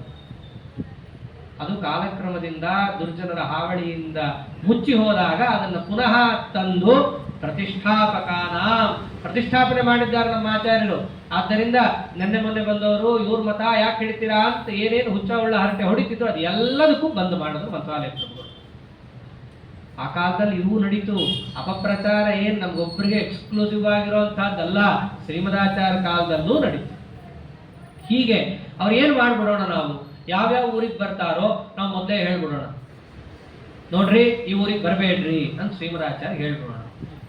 ಅದಕ್ಕೂ ಮೀರಿ ಬಂದ್ರೆ ನಾವು ಹೇಳ್ಬಿಡೋಣ ಅಂತ ಇನ್ನೊಂದು, ನೋಡ್ರಿ ನಮ್ಮ ಜವಾಬ್ದಾರಿ ಅಲ್ಲ, ನಿಮ್ಗೇನಾರ ಆ ಊರಲ್ಲ ಆದರೆ ಈ ಹೆದರ್ಸ್ತಾರಲ್ಲ ರೌಡಿಗಳು, ಹಾಗೇ ಮೊದಲು ಬಂದು ನಮಗೆ ದುಡ್ಡು ಕೊಡ್ರಿ ಅಂತಾರೆ, ನಾವು ಕೊಡಲ್ಲ. ಆಮೇಲೆ ಅವ್ರೇನಂತಾರೆ, ಮುಂದೆ ನಿಮ್ಗೇನಾದ್ರೂ ನಾವು ಜವಾಬ್ದಾರಲ್ಲ ಅಂದ್ರೆ ನಾವೇ ಮಾಡ್ತೀವಿ ಅಂತ ಅರ್ಥ. ಹಾಗೆ ಆಚಾರ್ಯ ಹಂಗೆ ಹೇಳಿದ್ರು ಅವರು, ಗ್ರಾಮೇ ಗ್ರಾಮೇ ವಾರ್ಯತಾಂ ಮಾನನೈಷಾಂ ಪೂರ್ವಂ ಪೂರ್ವಂ ಸಾಮಪೂರ್ವೈ ರೂಪಾಯೈ. ಜನರು ಕಣ್ಣಲ್ಲಿ ಕೆಟ್ಟವ್ರಾಗಬಾರ್ದಲ್ಲ. ಮೊದಲಿಗೆ ಅವ್ರು ಆಯಾ ಊರಿಗೆ ಬಂದಾಗ ಮೊದಲು ನಾವೇನೇ ಊರಿಗೆ ನೋಡ್ರಿ, ಈ ಊರಲ್ಲೆಲ್ಲ ನೀವು ಬಂದು ದಾಂಡ್ಲೆ ಹಾಕೋಕ್ಕೆಲ್ಲ ಹೋಗ್ಬೇಡ್ರಿ, ದಾಂಡ್ಲೆ ಇಲ್ಲಪ್ಪ ನಾವು ಬಂದು ಊರಿಗೆ ಪ್ರವಚನ ಮಾಡ್ಕೊಂಡು ಹೋಗೋರು ಅಂತ ಇವ್ರು ಅಂದ ತಕ್ಷಣನೇ ನೀವೇನನ್ಬೇಕು, ಮುಂದೇನಾಗುತ್ತೆ ನಾವು ಜವಾಬ್ದಾರಲ್ಲ, ನಿಮ್ಗೇನಾರು ಆಗ್ಬೋದು. ನಮ್ಗೆ ಯಾರು ಏನ್ ಮಾಡ್ತಾರೆ, ನಿಮ್ಗೇನಾಗ್ತದೆ ನಿಮ್ ಗ್ರಂಥಗಳನ್ನು ಯಾರು ಹೊತ್ಕೊಂಡು ಹೋಗ್ಬೋದು. ಗ್ರಂಥಾಕರ್ಷಾದ್ಯುದ್ಯತೈರಸ್ಮದೀಯೈ, ತಾವು ಏನೇನ್ ಮಾಡ್ತಿದ್ರು ಅದನ್ನೇ ಹೇಳ್ಕೊಂಡ್ರು. ಇಷ್ಟೆಲ್ಲ ಮಾಡಿದ್ರು ಕೂಡ ಅದೆಲ್ಲವನ್ನ ದಾಟಕೊಂಡು ಅಲ್ಲಿ ತನಕ ಬಂದ್ರು.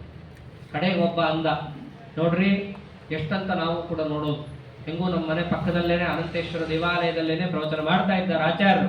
ಕರೆದೇ ಬಿಡೋಣ ವಾಕ್ಯಾರ್ಥಕ್ಕೆ. ಏನು ಸಾಮಾನ್ಯನಾ ನೀವು? ಪದ್ಮತೀರ್ಥ ಅಂದ್ರೆ ಸಾಮಾನ್ಯನಾ? ಪುಂಡ್ರೀಕಪುರಿ ಅಂದ್ರೆ ಸಾಮಾನ್ಯನಾ? ನಿಮ್ಮಂತಹ ದೊಡ್ಡ ದೊಡ್ಡ ವಿದ್ವಾಂಸರಿದ್ದಾಗ ನಾವು ಅನಾಥರಂತೆ ಹಿಂಗೆ ಗೋಳಿಡೋದು ಎಷ್ಟು ಸಮಂಜಸ? ಆದ್ದರಿಂದ ವಾಕ್ಯಾರ್ಥಕ್ಕೆ ಕರೆದೇ ಬಿಡೋಣಂತೆ ಅಂತ ಹೇಳಿ ಅಲ್ಲಿರೋರೆಲ್ಲರೂ ತೀರ್ಮಾನ ಮಾಡಿಕೊಂಡ್ರು. ಪುಂಡ್ರೀಕಪುರಿ ಮುಂದೆ ಬಿಟ್ರು. ಅವನು ಹೂ ಅಂತಂದ, ಆಚಾರ್ಯನ ವಾಕ್ಯಾರ್ಥಕ್ಕೆ ಕರೆದ. ಅದು ಕರೆದಿದ್ದು ಹೆಂಗಿತ್ತು ಅಂತಂದ್ರೆ, ಯದ್ವತ್ ಸಿಂಹಂ ಗ್ರಾಮ ಸಿಂಹೋ ಶುಚಿಚ್ಛು ಹಂಸಂಕಾಕೋ ಯದ್ವದೇವೈಕ ದೃಷ್ಟಿ. ಒಂದು ನಾಯಿ ಸಿಂಹನನ್ನು ಯುದ್ಧಕ್ಕೆ ಕರೆದಂಗಿತ್ತು ಅಂತಂತಾರೆ. ಬಾ ಅಂತ ಹೇಳಿ ತೊಡೆದಟ್ಟಿ ಯುದ್ಧಕ್ಕೆ ಅಂತ ಒಂದು ನಾಯಿ ಕರೆದ್ರೆ ಸಿಂಹ ಏನ್ ಮಾಡಬೇಕು? ಮೊದಲಿಗೆ ಆಚಾರ್ಯರು ಬಿಡಕ್ಕಾಗಲ್ಲಲ್ಲ, ಆಯ್ತು ಅಂತ ಒಪ್ಕೊಂಡ್ರು, ಪಕ್ಕದಲ್ಲೇ ಇದ್ದಾನೆ ಹಾಗೆ ಆಗ್ಲಿ ಅಂತ ಒಪ್ಕೊಂಡ್ರು. ಅಪ್ಯಲ್ಪೋಸೋ ನಹ್ಯುಪೇಕ್ಷಾಂ ಬಭೂವೆ. ಯದ್ಯಪಿ ಇವನು ಉಪೇಕ್ಷೆ ಮಾಡ್ಬೋದಿತ್ತು ಆಚಾರ್ಯರು, ನನ್ನ ಸಾಮರ್ಥ್ಯಕ್ಕಲ್ಲ ಇವನು ಅಂತ ಕಿತ್ತೆಸಿಬೋದಿತ್ತು, ಆದ್ರೂ ಉಪೇಕ್ಷೆ ಮಾಡಲಿಲ್ಲ. ಯಾಕೆ ಅಂತಂದ್ರೆ ದೃಷ್ಟಾಂತ ಕೊಡ್ತಾರೆ. ಒಂದು ಹುಳ ತಾನಾಗೇ ಬೆಂಕಿಯಲ್ಲಿ ಬಂದು ಬೀಳ್ತೀನಿ ಅಂದ್ರೆ ಬೆಂಕಿ ಸರ್ಕೊಳ್ಳಲ್ಲ, ಬೆಂಕಿ ಪಾಡಿ ಬೆಂಕಿ ಇರುತ್ತೆ. ಇವನೇ ವಾಕ್ಯಾರ್ಥ ಮಾಡ್ತೀನಿ ಅಂತ ಬಂದು ಆಹುತಿ ಆಗಕ್ಕೆ ಹೋಗ್ತಿದ್ದಾಗ ನಾನ್ಯಾಕೆ ಕರಿಬೇಕು, ತಡಿಬೇಕು ಯಾಕೆ ಅಂತ ಹೇಳಿ ಹಾಗೆ ಆಗ್ಲಿ ಅಂತ ಆಚಾರ್ಯ ವಾಕ್ಯಾರ್ಥಕ್ಕೆ ಒಪ್ಕೋತಾರೆ. ವಾಕ್ಯಾರ್ಥ ಏರ್ಪಾಟ ಆಗತ್ತೆ. ಪದ್ಮತೀರ್ಥ ಬರಲ್ಲ, ಭಯ. ಪುಂಡ್ರೀಕಪುರಿ ಒಬ್ಬನೇ ಬರ್ತಾನೆ, ಶಿಷ್ಯರನ್ನು ಕಟಕೊಂಡು ತಾನು ವಾಕ್ಯಾರ್ಥಕ್ಕೆ ಬಂದಾಗ ಮೊದಲಿಗೆ ನಾನಾ ವಾಕ್ಯಾರ್ಥಗಳಾಗತ್ತೆ, ಆಚಾರ್ಯವನ್ನು ಬಡಿತಾರೆ. ಅದು ಎಲ್ಲರಿಗೂ ಗೊತ್ತಿತ್ತು, ಸಿದ್ಧ ಆಗೋಗಿತ್ತಿದು. ಇದನ್ನ ನಾವು ಓದ್ಬೇಕಾದ್ರೆ ನಮ್ಮ ಆಚಾರ್ಯರು ಅರ್ಥ ಮಾಡಿಸಿದ್ರು. ಈಗ ಆಗ ಆಸ್ಟ್ರೇಲಿಯಾ ಬಹಳ ಸ್ಟ್ರಾಂಗ್ ಇತ್ತು, ಇವಾಗಿಲ್ಲ, ಬೇರೆ ವಿಷಯ. ಯಾವುದೋ ಒಂದು ಆಸ್ಟ್ರೇಲಿಯಾ ಟೀಮ್ ಮುಂದೆ ಬರ್ಮುಡಾ ಅಂತ ಟೀಮ್ ಆಡಿದ್ರೆ ಅದು ಸಿದ್ಧ. ಅದೇನು ಸುಮ್ಮನೆ ಹೆಸರುಗಷ್ಟೇ ಆಟ ಅನ್ನೋದು. ಹೆಂಗಲ್ಲಿ ಇವರು ಗೆಲ್ತಾರೆ ಇವರು ಸೋಲ್ತಾರಂತ ನಿಶ್ಚಿತನೋ ಆಗ ಆಚಾರ್ಯ ಎದುರಿಗೆ ಇವನು ಬಂದ ಅಂತಂದ್ರೆ ಅದು ಸಿದ್ಧ ಆಗೋಗಿತ್ತು, ಆಚಾರ್ಯರೇ ಗೆಲ್ತಾರೆ ಅಂತ. ಅದಕ್ಕೆ ಹೆಚ್ಚೊತ್ತು ವಾಕ್ಯಾರ್ಥ ನಡಿಲೇ ಇಲ್ಲ. ಅವನು ಬಂದ, ಕೂತಾಗ ಅವನನ್ನು ಬಡದಾಕಿದ್ರು. ಬಡದು ಹಾಕಿದ ಕೂಡ್ಲೇನೆ ಪ್ರೀತ್ಯೈ ವಿಷ್ಣೋ ಉತ್ತಮ ಪ್ರೀತಿ ತೀರ್ಥ ವೇದಂ ವ್ಯಾಖ್ಯಾಂ ವೇದವೇದಿ ಚಕಾರ. ಬಂದವನನ್ನೇ ಅವನನ್ನ ಕ್ಷಣಾರ್ಧದಲ್ಲಿ ಸೋಲಿಸುವ ಆಯ್ತು. ಎಷ್ಟೋ ಜನ ಸೇರಿದ್ರಲ್ಲ ಸಾತ್ವಿಕರು, ಅವರಿಗೋಸ್ಕರ ಭಗವಂತನ ಪ್ರೀತಿಗೋಸ್ಕರ ಪ್ರೀತ್ಯೈ ವಿಷ್ಣು. ಆಚಾರ್ಯರು ಬೇರೆದಕ್ಕೋಸ್ಕರ ಕೆಲಸ ಮಾಡಿದ್ದೇ ಇಲ್ಲ, ಅವ್ರು ಮಾಡೋದು ಒಂದೇ ಕೆಲಸಕ್ಕೆ, ಶ್ರೀ ವಿಷ್ಣು ಪ್ರೇರಣೆಯ ಶ್ರೀ ವಿಷ್ಣು ಪ್ರೀತ್ಯರ್ಥಂ, ಅದೊಂದೇ ಅವರ ಸಂಕಲ್ಪ. ಆ ಪರಮಾತ್ಮನ ಪ್ರೀತಿಗೋಸ್ಕರವಾಗಿ ಅನಂತೇಶ್ವರ ದೇವರ ಸನ್ನಿಧಾನದಲ್ಲಿ ವೇದದ ವ್ಯಾಖ್ಯಾನವನ್ನು ಮಾಡ್ತಾರೆ. ಯಾವಾಗ ಶ್ರೀಮದಾಚಾರ್ಯರು ವೇದ ವ್ಯಾಖ್ಯಾನ ಮಾಡ್ತಾರೆ ಅಂತ ಸುದ್ದಿ ಗೊತ್ತಾಯ್ತು, ಅವರು ಮೊದಲು ಇವನ್ ಜೊತೆ ವಾಕ್ಯಾರ್ಥ ನಾವೇನು ನೋಡೋದು ಹೋಪ್ಲೆಸ್ ಇದೆ ನೀವು ಅಂತ ಬಂದೇ ಇರಲಿಲ್ಲ. ಎಷ್ಟೋ ಜನ ವಾಕ್ಯಾರ್ಥಕ್ಕೆ, ವಾಕ್ಯಾರ್ಥ ಬೇಗ ಮುಗಿದೋಯ್ತು, ಎಲ್ಲ ಕಡೆ ಸುದ್ದಿ ಹೋಯ್ತು. ವಾಕ್ಯಾರ್ಥ ಮುಗಿದ್ಮೇಲೆ ಏನ್ ಮಾಡ್ತಾ ಇದ್ದಾರೆ ಆಚಾರ್ಯರು? ಆಚಾರ್ಯ ವೇದ ವ್ಯಾಖ್ಯಾನ ನಾ ಬರ್ತೀನಿ ಎಲ್ಲರೂ ಬರಕ್ ಶುರು ಮಾಡೋದು. ಯಾರ್ಯಾವ? ಆಮ್ನಾಯಮ್ಯೆ ಪೇಠುರಾಮ್ನಾಯ ಪೂರ್ವಂ ಪ್ರಾಪ್ತ ವಿಪ್ರಾಹ ತತ್ರ ಕೌತೂಹಲೇನ. ಕುತೂಹಲ, ಆಚಾರ್ಯ ವೇದ ವ್ಯಾಖ್ಯಾನ ಮಾಡ್ತಾರಂತೆ ಅಂತ ಹೇಳಿ ಅಲ್ಲಿದ್ದಂತಹ ವೇದಾಂಗ ಪಂಡಿತರು ಎಲ್ಲರೂ ಕೂಡ ಬಂದು ಸೇರಿದ್ದಾರೆ. ಅಲ್ಲ, ಆಚಾರ್ಯರು ವೇದ ವ್ಯಾಖ್ಯಾನವನ್ನು ಕೇಳಿದ್ರೆ ಹೇಗಿತ್ತದು? ಸಾಕ್ಷಾತ್ ಭಾರತೀ ದೇವಿನೇ ಸರಸ್ವತಿ ದೇವಿನೇ ಅವ್ರ ಬಾಯಿಂದ ಬಂದ್ಲೇನೋ ಅನ್ನೋ. ಮಾಧ್ವಿ ಸುಸ್ವರ ವೇದವಾಣಿ, ರೇಜೆ ಮಾಧ್ವಿ ಸುಸ್ವರ ವೇದವಾಣಿ. ಮೊದಲಿಗೆ ಆಚಾರ್ಯರು ಹೇಳುವಂತಹ ವೇದದ ಉಚ್ಚಾರಣ ಕ್ರಮನೇ ಒಂದು ಆನಂದಕರ. ಅದರ ಮೇಲೆ ಅದನ್ನು ಪದಚ್ಛೇದ ಮಾಡಿ ಅದಕ್ಕೆ ಶಿಕ್ಷಾ, ವ್ಯಾಕರಣ, ಛಂದಸ್ಸು, ನಿರುಕ್ತ, ಜ್ಯೋತಿಷ, ಕಲ್ಪಶಾಸ್ತ್ರ ಈ ವೇದಾಂಗಗಳನ್ನು ಹಚ್ಚಿ ತಾವು ಹೇಳಿದ ವೇದಾರ್ಥ ವೇದವ್ಯಾಸ ದೇವರಿಗೆ ಸಮ್ಮತ ಅಂತ ಹೇಳಿ ಪುರಾಣಗಳನ್ನು ಯೋಜಿಸಿ, ಇತಿಹಾಸಗಳನ್ನು ಅದಕ್ಕೆ ಯೋಜಿಸಿ, ಪಂಚರಾತ್ರವನ್ನು ಯೋಜಿಸಿ, ಒಂದೊಂದೇ ವೇದವಾಕ್ಯಗಳಿಗೂ ಕೂಡ ಆಚಾರ್ಯರ ಅರ್ಥವನ್ನು ಮಾಡಿದ್ರೆ ಪ್ರತಿಯೊಬ್ಬರೂ ತಲೆದೂರಿದ್ದಾರೆ. ತಲೆದೂರಿದ್ದೇನೋ ಆಯಿತು. ಎದುರು ಕೂತಿದ್ನಲ್ಲ ಪುಂಡ್ರೀಕಪುರಿ, ಒಂದ್ಸರ್ತಿ ಸೋತಿದ್ದ. ಎಲ್ಲಾ ವಿದ್ವಾಂಸರು ಕೇಳಿದ್ರು, ಏನಪ್ಪಾ ಇವ್ರ ಜೊತೆ ವಾಕ್ಯಾರ್ಥ ಮಾಡ್ತೀಯಾ? ತಲ್ಲೇ ಕೂತಿದ್ದ. ಹಾಗಿದ್ರೆ ಅವರೊಂದು ವೇದ ವ್ಯಾಖ್ಯಾನ ಮಾಡಿದ್ರು, ನೀನು ಒಂದು ಮಾಡು. ನಿನಗಷ್ಟು ಗೊತ್ತಿದ್ರೆ ಅವ್ರು ಹೇಳೋ ಅರ್ಥ ನಿನ್ಗೆ ಸಮ್ಮತ ಆಗಿರ್ಲಿಲ್ಲ ಅಂದ್ರೆ ನೀನು ಮಾಡು. ಮಾಡ್ತೀನಿ ಅಂತಂದ. ಈ ಋಗ್ವೇದದ ಮೊದಲನೇ ಸೂಕ್ತ ಅಗ್ನಿಮೀಗೇಣೆ ಪುರೋಹಿತಂ ಅನ್ನುವಲ್ಲಿ 3ನೇ ಮಂತ್ರ ಅಗ್ನಿನಾಹ ರೈಮಷ್ಣವತ್ಪೋಷ ಮೇವ ದಿರೇ ದೇವೇ ಯಶಸಂ ವೀರವತ್ತಮಂ ಅನ್ನೋ ವಾಕ್ಯ ಬಂತು. ಇದನ್ನು ಮಾಡು ಅಂತ ಕೊಟ್ರು. ಮಾಡಿದ್ದೇನು? ಅಗ್ನಿ, ನಾರ, ಇಮಷ್ಣವತ್ ಏನೇನೋ ಪದಚ್ಛೇದ ಮಾಡುತ್ತಾ ಅದಕ್ಕೆ ಅಸಂಬದ್ಧ ಪ್ರಮಾಣಗಳನ್ನು ಕೊಡ್ತಾ ಇದ್ದಾಗ ಕೇಳಲಿಕ್ಕಾಗದೆ ಪೃಥ್ವಿ ದೇವಾ ನಿಂದನೀಯಂ, ನಿನ್ನಿಂದು ಪದಚ್ಛೇದ ಮಾಡಕ್ ಬರಲ್ಲ, ನೀ ಏನು ವೇದಾರ್ಥ ಮಾಡ್ತೀಯೋ? ಸಾಮಾನ್ಯ ಸಂಸ್ಕೃತ ಕಲಿಯೋರು ಇದು ಪರಿಚಯ. ಶ್ಲೋಕ ಹೇಳಿದ್ರೆ ಶ್ಲೋಕದಲ್ಲಿ ಒಂದು ಪದಚ್ಛೇದ ಮಾಡ್ತಾರೆ. ನೋಡು, ಈ ಪದ ಈ ಪದ ಈ ಪದ, ಆ ಪದಚ್ಛೇದ ಸಹಿತ ಮಾಡ್ಲಿಕ್ಕೆ ನಿನಗೆ ಬರಲ್ಲ, ಇಟ್ಟು ಹೋಪ್ಲೆಸ್ ಇದೆ, ನೀ ಏನು ವೇದ ವ್ಯಾಖ್ಯಾನ ಮಾಡ್ತೀಯಾ ಅಂತ ಹೇಳಿ ಅಲ್ಲಿರೋ ಎಲ್ಲರೂ ಕೂಡ ಅವನನ್ನು ಉಪೇಕ್ಷೆ ಮಾಡಿದ್ದಾರೆ. ಅವನಿಗೆ ಏನು ಹೆಸರಿತ್ತು? ಪುಂಡರೀಕಪುರಿ. ಪುಂಡರೀಕ ಅಂದ್ರೆ ಸಂಸ್ಕೃತದಲ್ಲಿ ಏನರ್ಥ? ಹುಲಿ ಅಂತ. ಕಡೆಗೆ ಅವನ ಅವಸ್ಥೆ ಏನಾಗಿತ್ತು? ಶಬ್ದಶೇಷೋ ಬಭೂವ, ನಾಮಾವಶೇಷ ಆಗಿದ್ದ ಅವನು ಅಂತಾರೆ ಪಂಡಿತಾಚಾರ್ಯ. ಹೆಸರಿಗೂ ಹುಲಿ, ಆದ್ರೆ ಸಭೆಯಲ್ಲಿ ಏನಿಲ್ಲ. ಆಚಾರ್ಯ ಹಾಗೆ ಮಾಡಿ ಕಳಿಸ್ಬಿಟ್ಟಿದ್ರು. ಸಭೆಯಲ್ಲಿ ಇಷ್ಟು ಘೋರ ಅಪಮಾನ ಯಾವಾಗ ಆಯ್ತು ಅನ್ನೋ ಸುದ್ದಿ ಪದ್ಮತೀರ್ಥಂಗೆ ಗೊತ್ತಾಯ್ತು. ಅವನವಾಗ ಮಾಡಿದ್ದೇನು? ಏಕವಾಟ ಅನ್ನೋ ಸ್ಥಳದಲ್ಲಿ ಆಚಾರ್ಯ ಎಲ್ಲಾ ಗ್ರಂಥವನ್ನು ಸಂರಕ್ಷಣೆ ಮಾಡುತ್ತಿದ್ದಂತಹ ಶಂಕರ ಪಂಡಿತರು ಏನಿದ್ರು ಅವರನ್ನು ಹೊಡೆದು ಅವ್ರ ಗ್ರಂಥವನ್ನೆಲ್ಲ ಹೊತ್ಕೊಂಡು ಹೋಗ್ಬಿಟ್ಟ. ಏನು ಅವ್ರ ತಲೆಯಲ್ಲಿ ಏನು ಅಂತಂದ್ರೆ, ಆಚಾರ್ಯರೆಲ್ಲ ಯಾಕೆ ಚೆನ್ನಾಗಿ ವಾಕ್ಯಾರ್ಥ ಮಾಡ್ತಾರೆ ಅಂತಂದ್ರೆ ಇವೆಲ್ಲ ಓದಿದ್ದಕ್ಕೆ ಮಾಡ್ತಾರೆ, ಅವೆಲ್ಲ ಬರ್ದಿದ್ದೇ ಅವರು ಅನ್ನೋದು ಗೊತ್ತಿಲ್ಲ ಅವನಿಗೆ. ಈ ಪುಸ್ತಕ ಕದ್ಬಿಟ್ರೆ ಆಚಾರ್ಯಗೇನು ಗೊತ್ತಾಗಲ್ಲ, ಓದೋದೇ ಇಲ್ಲ, ದಡ್ರಾಗ್ಬಿಡ್ತಾರೆ. ನಾವು ಎಲ್ಲ ಹುಚ್ಚುಚ್ಚು. ಪಂಚಾಂಗ ಹರದ ನಕ್ಷತ್ರ ಹೋಗುತ್ತಾ? ಪುಸ್ತಕ ಕದ್ರೆ ಅವ್ರನ್ನ ಸೋಲ್ಸಕ್ಕಾಗುತ್ತಾ? ಇವೆಲ್ಲ ದೌಷ್ಟ್ಯ. ಅಂಧಂತಮಸ್ಸಿಗೆ ಹೋಗ್ಬೇಕಂದ್ರೆ ಅವರು ಕೆಲವು ಸಾಧನೆ ಮಾಡ್ಬೇಕಲ್ಲ. ಅಂತಿಂತವ್ರದನ್ನ ಕದ್ರೇನೆ ನರಕದಲ್ಲಿ ಏನೇನೋ ಶಿಕ್ಷಾ ಹೇಳಿದ್ದಾರೆ. ಅಂತಾದು ಸಾಕ್ಷಾತ್ ಆನಂದ ತೀರ್ಥ ಭಗವತ್ಪಾದಾಚಾರ್ಯರ ಸಂಪತ್ತು. ಅವ್ರು ಯಾವ ಗ್ರಂಥಗಳನ್ನು ಬರೆಸಿದ್ರೋ ಸಾಕ್ಷಾತ್ ಭಾರತೀ ದೇವಿಯ ಸಂವಿಧಾನ, ಅಂಥದ್ದನ್ನ ಹೊರಬೇಕು ಅಂತಂದ್ರೆ ಅಂತ ಸಾಧನೆಗೋಸ್ಕರನೇ ಹೊತ್ತಿರ್ತಾರೆ. ಯಾವಾಗ ಶಂಕರ ಪಂಡಿತರನ್ನು ಹೊಡೆದು ಪುಸ್ತಕವನ್ನು ಕದ್ಕೊಂಡು ಹೋಗಿದ್ದಾರೋ ತತ್ಕ್ಷಣದಲ್ಲೇ ಆಚಾರ್ಯ ಸುದ್ದಿ ಹೋಯಿತು. ಹೋಗಿದ್ದಾರೆ, ಅವನನ್ನು ಭೇಟಿಯಾಗಿದ್ದಾರೆ. ಈ ಪ್ರಾಗ್ರವಾಟದಲ್ಲಿ ಹಿಡಿದ್ರು ಅವನನ್ನ ದಾರಿ ಮಧ್ಯದಲ್ಲೇನೆ. ಹೆಂಗೆ ಈ ದ್ರೌಪದಿ ದೇವಿಯನ್ನು ಹೊತ್ಕೊಂಡು ಹೋಗ್ಬೇಕು ಅಂತ ಜಯದ್ರಥ ಬಂದಿದ್ದ ವನವಾಸದಲ್ಲಿ. ಪಾಂಡವರು ಇರಲಿಲ್ಲ, ಧೌಮ್ಯಾಚಾರ ಒಬ್ಬರೇ ಇದ್ದಿದ್ದು. ಆ ಧೌಮ್ಯಾಚಾರನ್ನು ಹೊಡೆದು ದ್ರೌಪದಿ ದೇವಿಯನ್ನು ಎತ್ಕೊಂಡು ಹೋಗಿದ್ದ ಯಾರು? ಜಯದ್ರಥ.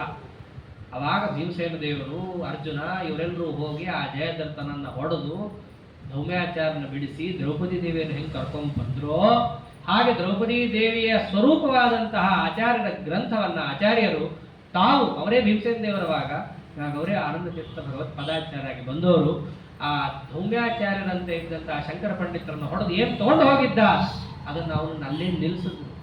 ಬಹಳ ಚೆನ್ನಾಗಿ ನಡೆಯುತ್ತಲ್ಲಿ ವಾಕ್ಯಾರ್ಥ. ಪುಸ್ತಕ ಹೊತ್ಕೊಂಡು ಹೋದ, ತಪ್ಪು ಮಾಡದೇನು ಗಿಲ್ಟಿ ಕಾನ್ಶಿಯಸ್ಸೇ ಇಲ್ಲ ಆ ಪ್ರಾಣಿಗೆ. ಹಂಗೆ ನಿಂತ್ಕೊಂಡಿದ್ದಾನೆ.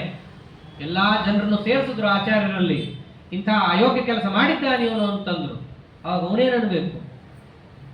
ನಮ್ಮತ ಎಲ್ರಿಗೂ ಗೊತ್ತು, ಬೇಕಾದ್ರೆ ವಾಕ್ಯಾರ್ಥ ಮಾಡಿಸ್ರಿ, ಪ್ರಾಶ್ನಿಕರನ್ನ ಕರೆಸ್ರಿ, ಸಮರ್ಥನೆ ಮಾಡ್ತೀನಿ ಅಂತಂದ. ಆಚಾರ್ಯ ನನಗೇನು ಹರಕತ್ತಿದೆ ಅಂತಂದ್ರು. ಸಭೆ ಬೇಕಾದ್ರೆ ನೀ ಮಾಡು, ಪ್ರಾಶ್ನಿಕರನ್ನ ನೀ ಕರೆಸು, ನನಗೇನು ಹರಕತ್ತಿದೆ ಪ್ರಾಶ್ನಿಕರನ್ನ ಕರೆಸೋದು, ಸಭೆ ಮಾಡೋದು, ನೀ ವಾಕ್ಯಾರ ಮಾಡು. ಅವನಂತ ಅದಕ್ಕೆ ಅಲ್ಲ, ನಮ್ಮ ಮತ ಎಲ್ರಿಗೂ ಗೊತ್ತಿದೆ ಸರಿ ಇದೆ ಅಂತ, ನಿಮಗ್ ತಾನೇ ಆಗ್ಬೇಕಾಗಿದೆ ಮಧ್ಯಮತ ಸರಿ ಅಂತ, ನೀವು ಕರೆಸ್ಕೊಳ್ಳಿ ಅಂತಂದ್ರು. ನಮ್ಮ ಆಚಾರ ಅಂದ್ರು, ನಿನ್ನ ಮತ ಎಲ್ಲ ಹರಡಿದ್ಯೋ ನನ್ನ ಮತನೇ 3 ಲೋಕದಲ್ಲಿ ಹರಡಿರೋದು ಅಂತಂತ. ಅಖಂಡ ಭೂಮಂಡಲ ಸಮಸ್ತ ಜಗತ್ತಲ್ಲಿ ಹರಡಿರುವಂತಹ ಮತ ಅಂದ್ರೆ ಒಂದೇ. ಯಾವುದು? ಮಧ್ವ ಸಿದ್ಧಾಂತ ಒಂದೇನೆ ಅಂತ ಆಚಾರ ಅಂದಾಗ ಅವನಂತಾನೆ, ನೀವೇನ್ ಮಾತಾಡ್ತಿರೋ ನಿಮ್ಮ ಅಂತರ್ಯಾಮಿಗೆ ಗೊತ್ತು ರೀ, ಇವೆಲ್ಲ ಅಂತಾರೋ. ನಿಮ್ಮ ಅಂತರ್ಯಾಮಿಗೆ ಗೊತ್ತು, ನೀವೇನ್ ಮಾತಾಡ್ತಿರೋ, ಏನೇನೋ ಮಾತಾಡಬೇಡ್ರಿ ಅಂತಂತಾರೆ. ಆಗ ಆಚಾರ ಅವಾಗ ಬಹಳ ಚೆನ್ನಾಗಂತಾರೆ, ಓ ಅಂದ್ರೆ ಅಂತರ್ಯಾಮಿ ಅಂತ ಒಬ್ಬ ಇದ್ದಾನೆ, ಅವನಿಂದ ಪ್ರೇರಣೆಗೊಂಡು ನೀ ಮಾತಾಡ್ತೀಯ ಅಂತ ಆಯ್ತು. ಅಂದ್ರೆ ಎಲ್ರಿಗೂ ನೀನೇ ಹೇಳ್ತಿದೀಯಲ್ಲ, ಅಂತರ್ಯಾಮಿ ಬೇರೆ, ಅವನಿಂದ ಪ್ರೇರಣೆಗೊಳ್ಳೋದು ನೀನು ಬೇರೆ, ಆದ್ದರಿಂದ ನಿನ್ನೊಳಗೂ ನನ್ನ ಮತ ಇದ್ದ ಮೇಲೆ ನೀನ್ ಎಲ್ಲಿಲ್ಲ ನನ್ನ ಮತ ಅಂತ ಕೇಳ್ತಾರ ಆಚಾರ್ಯ. ಆದ್ದರಿಂದ ನನ್ನ ಮತ ಎಲ್ಲಾ ಕಡೆ ಇದೆ ಅಂತ ನೀನೇ ಒಪ್ಕೊಂಡಂಗಾಯ್ತಲ್ಲ. ಹೀಗೆ ಮೊದಲು ಹಾಸ್ಯಭರಿತವಾದ ಮಾತುಗಳನ್ನಾಡಿ ಅಲ್ಲಿ ಅವನನ್ನು ಬಗ್ಗಿಸಿ, ಆಮೇಲೆ ಅಲ್ಲಿ ಅವನ ಜೊತೆ ವಾಕ್ಯಾರ್ಥವನ್ನ ಮಾಡಿ ಆಚಾರ್ಯರು ಎಲ್ಲರ ಸಮ್ಮುಖದಲ್ಲಿ ಅವನು ಕೇಳಿದ ಪ್ರತಿಯೊಂದು ಪ್ರಶ್ನೆಗೂ ಉತ್ತರವನ್ನ ಕೊಟ್ಟಂತಹ ಸನ್ನಿವೇಶವನ್ನೇ ತತ್ವೋದ್ಯೋತ ಅಂತ ಕರೆದಿದ್ದ ಆಚಾರ್ಯರು. ಅದಕ್ಕೇನೆ ಅದಕ್ಕೆ ಇನ್ನೊಂದೇನು ಹೆಸರು, ವಾದ ಅಂತ ಹೆಸರು. ಆ ಪದ್ಮತೀರ್ಥನ ಜೊತೆ ಯಾವ ವಾಕ್ಯಾರ್ಥವನ್ನು ಆಚಾರ್ಯರು ಮಾಡಿದ್ದಾರಲ್ಲ ಅದನ್ನೇ ಗ್ರಥನ ಮಾಡಿಸ್ಬಿಡ್ತಾರೆ. ಸಂಪೂರ್ಣ ಅವರನ್ನು ಸೋಲಿಸ್ತಾರೆ. ಸಂಪೂರ್ಣ ಅವರನ್ನು ಸೋಲಿಸಿ ಇನ್ನೇನು ಅವರು ಮಾಡ್ಲಿಕ್ಕೆ ಆಗಬಾರ್ದು ಅಂತ ಮಾಡಿಸಿದಾಗ ಮೊದಲೇ ಆಚಾರ್ಯರ ಶಿಷ್ಯರುಗಳು ಇದ್ರಲ್ಲಿ ಅವ್ರಿಗೆ ಮೊದಲೇ ಸಿಟ್ಟಿತ್ತು, ಆಚಾರ್ಯರು ಬಡ್ದು ಆಗಿತ್ತು. ಅಲ್ಲೊಂದು ಶಂಕುವನ್ನು ಸ್ಥಾಪನೆ ಮಾಡ್ತಾರೆ ಇವರನ್ನು ಸೋಲಿಸಿದ್ದ ಗುರುವಾಗಿ. ಆನಂತರದಲ್ಲಿ ಅವರೆಲ್ಲರೂ ಕೂಡ ಜಯಘೋಷವನ್ನು ಆಚಾರ್ಯರಿಗೆ ಮಾಡ್ತಾ ಆಸ್ತಾಂ ಆಸ್ತಾಂ ಏಷವೋ ವಿಶ್ವಮೋಷಃ ರೇ ರೇ ಮಾಯಾವಾದಿ ಚೋರಾದ್ರವೇತ. ಏ ಮಾಯಾವಾದಿಗಳೆಂಬ ಕಳ್ರೆ, ನಿಮ್ಗಿಂತ ಜಾಗ ಇಲ್ಲ ಇಲ್ಲಿ, ನೀವೇನು ಬಿಡಬೇಕು, ಎಲ್ಲೆಲ್ಲಿ ಹೋಗ್ತಿರೋ ಅಲ್ಲೆಲ್ಲ ಜನ ನಿಮ್ಮನ್ನು ಬಾರಿಸ್ತಾರೆ. ಯಾಕೆ ಅಷ್ಟು ಇಡೀ ಜಗತ್ತೇ ಇಲ್ಲ ಅಂತ ಹೇಳಿ ಅದನ್ನೇ ಸುಳ್ಳು ಸುಳ್ಳು ಅಂತ ಹೇಳಿ ಓಡಾಡ್ತಿದ್ದಂತಹ ನಿಮ್ಮನ್ನ ಜನ ಯಾಕೆ ಬಿಡ್ತಾರೆ? ಆದ್ದರಿಂದ ನಿಮ್ಗೇನಾದ್ರು ಬದುಕೋಬೇಕು ಅಂತಿದ್ರೆ ಪ್ರಾಪ್ತ ಕಾಲೋ ದ್ರಾಗ್ಗುಹಾಂತಂ ಪ್ರವೇಷ್ಟಂ, ಗುಹೆ ಸೇರ್ಕೊಳ್ಳೋ ಟೈಮ್ ಬಂತು ನಿಮ್ದೆಲ್ಲ. ಯಾಕೆ? ನೀವೆಲ್ಲ ಗೂಬೆಗಳ ಥರ, ನಿಮ್ಗೆಲ್ಲೂ ಜಾಗ ಇಲ್ಲ. ಗೂಬೆಗಳೆಲ್ಲ ಎಲ್ಲಿ ತನಕ ಹಾರಾಡ್ತಾವೆ? ಎಲ್ಲಿ ತನಕ ಸೂರ್ಯ ಬರಲ್ವೋ ಅಲ್ಲಿ ತನಕ ಹಾರಾಡ್ತಾವೆ. ಇಲ್ಲಿ ಯಾರು ಬಂದಿದ್ದಾರೆ? ಆನಂದ ತೀರ್ಥ ಭಗವತ್ಪಾದಾಚಾರ್ಯರನ್ನು ಸೂರ್ಯ ಉದಯ ಆಯ್ತು, ಇನ್ನೆಲ್ಲ ನೀವು ಗೀಳ್ಡೋದೆ, ಅಳೋದೊಂದೇ ನಿಮ್ಗಿರೋದು. ಎಲ್ಲೋ ಒಂದ್ ಕಡೆ ಕೊಟ್ರೆಯಲ್ಲೋ ಎಲ್ಲೋ ಒಂದ್ ಕಡೆ ಸೇರ್ಕೊಂಡು ಬದುಕೋಬೇಕಷ್ಟೇ ನೀವು. ಯಾಕೆ? ಅಂತಹ ಸೂರ್ಯನಾರಾಯಣ ಬಂದಿದ್ದಾನೆ ಇವತ್ತು. ಯಾರು? ವೇದೌರಾತ ಸುದರ್ಶನ ಪರಿಲಸತ್ ತರ್ಕಾಖ್ಯ ಶಂಖಧ್ವನಿ ವಿಭ್ರಾ ಜಿಷ್ಣು ಪುರಾಣ ಸಂಹತಿ ಗದಃ ಶ್ಲೋಕೌಘ ಶಾಂಗಾನ್ವಿತಃ ಸತ್ಸೂತ್ರೇ ಶ್ರುತಿಹಾಸನಂದಕಚನಃ ಮಧ್ವಾಖ್ಯ ನಾರಾಯಣಃ ಪ್ರಾಪ್ತೋ ವೋ ನಿಜಗೃಕ್ಷಯಾ ದ್ರವತಃ ಮಾಯಾವಿ ದೇವದ್ವಿಷಃ. ಆಯ್ತು, ನೀವೆಲ್ಲರೂ ಕೂಡ ಗುಹೆ ಸೇರ್ಕೊಳ್ಳೋ ಸಮಯ ಬಂತು. ಯಾಕಿಲ್ಲ? ಆನಂದ ತೀರ್ಥ ಭಗವತ್ಪಾದಾಚಾರ್ಯರು ಅನ್ನೋ ಒಬ್ಬ ನಾರಾಯಣ ಬಂದಿದ್ದಾನೆ ಇಲ್ಲಿ. ಅವನು ಸುದರ್ಶನ ಹಿಡಿದಿದ್ದಾನಲ್ಲ, ಇವರು ಹಿಡಿದಿದ್ದಾರೆ. ವೇದೌರಾದ ಸುದರ್ಶನ, ವೇದಶಾಸ್ತ್ರಗಳು ಅನ್ನೋ ಸುದರ್ಶನ ಹಿಡಿದಿದ್ದಾರೆ. ತರ್ಕಗಳು ಅನ್ನೋ ಶಂಖ, ಅದರಂತೆ ಪುರಾಣಗಳು ಅನ್ನುವಂತಹ ಗದಾ, ಗುರಾಣಿ, ಕತ್ತಿ, ಬ್ರಹ್ಮಸೂತ್ರ, ಪಂಚರಾತ್ರ ಅನ್ನೋ ಆಯುಧವನ್ನು ಹಿಡಿದು ನಿಮ್ಮ ಎದುರಿಗೆ ಬಂದು ನಿಂತಿದ್ದಾನೆ. ಎಲ್ಲಾ ದೈತ್ಯರ ಹಾರಾಟ ಎಲ್ಲಿ ತನಕ? ನಾರಾಯಣ ದೇವರು ಬರೋ ತನಕ. ಅವ್ರು ಬಂದ್ರು ಅಂತಂದ್ರೆ ಒಂದೇ, ಇಲ್ಲ ಕಾಲಕ್ಕೆ ಬಿದ್ದು ಮುಂದಿನ ಸಮಯಕ್ಕೆ ನೋಡ್ಕೊತೀನಿ ಅಂತ ಹೇಳಿ ಹೋಗಬೇಕು, ಇಲ್ಲ ಅವ್ರು ಎದುರಿಗೆ ನಿಂತ್ರೆ ಸಂಹಾರಕ್ಕೆ ತಯಾರಾಗಿರ್ಬೇಕು. ಆದ್ದರಿಂದ ನಿಮಗೆ ಆಚಾರ್ಯ ಎದುರಿಗೆ ನಿಂತ್ರೆ ಪರಾಜಯ ನಿಶ್ಚಿತ. ನಿಮಗಿನ್ನ ಒಂದೇ ತಲೆ ಮರೆಸ್ಕೊಂಡು ಓಡ್ ಹೋಗೋದಷ್ಟೇ ಉಳಿದಿದೆ. ಇವೆಲ್ಲವನ್ನ ಆಗಿನ ಕಾಲದಲ್ಲಿ ಆಚಾರ್ಯರು ಶಿಷ್ಯರ ಮಾಡಿದ ಜಯ ಘೋಷವನ್ನ ತತ್ವೋದ್ಯೋತದಲ್ಲಿ ಆಚಾರ್ಯರು ಸೇರಿಸ್ಬಿಡ್ತಾರೆ. ಟೀಕಾರಾರಿ ಮಾತಂತಾರೆ ತತ್ವೋದ್ಯೋತ ಟೀಕೆಯಲ್ಲಿ ಹೇಳಬೇಕಾದ್ರೆ, ತತ್ವೋದ್ಯೋತದ ಭಾಗ ಏನಿದೆ ಇದಿಷ್ಟು ಆಚಾರ್ಯರು ನಿರ್ಮಾಣ ಮಾಡಿದ್ದು. ಆದ್ರೆ ಕಡೆಗೆ ಒಂದು 4-5 ಶ್ಲೋಕ ಇದೆ. ಆಚಾರ್ಯರನ್ನ ತುಂಬಾ ಹೊಗಳ್ತಾರೆ ಅವರ ಶಿಷ್ಯರು, ಆಚಾರ್ಯಗೆ ಅದು ಇಷ್ಟ ಆಗಲ್ಲ. ಯಾಕೆ? ಆತ್ಮ ಪ್ರಶಂಸಾ ವರ್ಧನ. ಕಡೆಗೆ ಅವರು ಅದನ್ನು ಎಲ್ಲಿಗೆ ಅರ್ಪಣೆ ಮಾಡ್ತಾರೆ? ಜಯತ್ಯಾನಂದ ತೀರ್ಥೇಷ್ಟ ದೇವತಾ ನರಕೇಸರಿ, ನರಸಿಂಹ ದೇವರಿಗೆ ಎಲ್ಲವನ್ನ ಅರ್ಪಣೆ ಮಾಡ್ತಾರೆ ಆಚಾರ್ಯರು. ಅವರೇ ಅಂದಿದ್ದಲ್ಲ, ನರಸಿಂಹ ಅಖಿಲಾಜ್ಞಾನ ಮತಧ್ವಾಂತ ದಿವಾಕರ ಜಯತ್ಯಮಿತ ಸಜ್ಞಾನ ಸುಖಶಕ್ತಿ ಪಯೋನಿಧಿ. ಅವರು ಮಾಡಿದ ಪ್ರಾರ್ಥನೆ, ಶಿಷ್ಯರು ಮಾಡಿದ ಪ್ರಾರ್ಥನೆಯನ್ನ ಕೇಳ್ಕೊತಾರೆ. ಆಚಾರ್ಯ ಇದನ್ನು ತಮ್ಮ ಗ್ರಂಥದಲ್ಲಿ ಸೇರಿಸಬೇಕು ಅಂತ ಕೇಳ್ಕೊಂಡಿದ್ದಕ್ಕೆ ಆಚಾರ್ಯ ಅದನ್ನೆಲ್ಲ ಸೇರಿಸ್ತಾರೆ.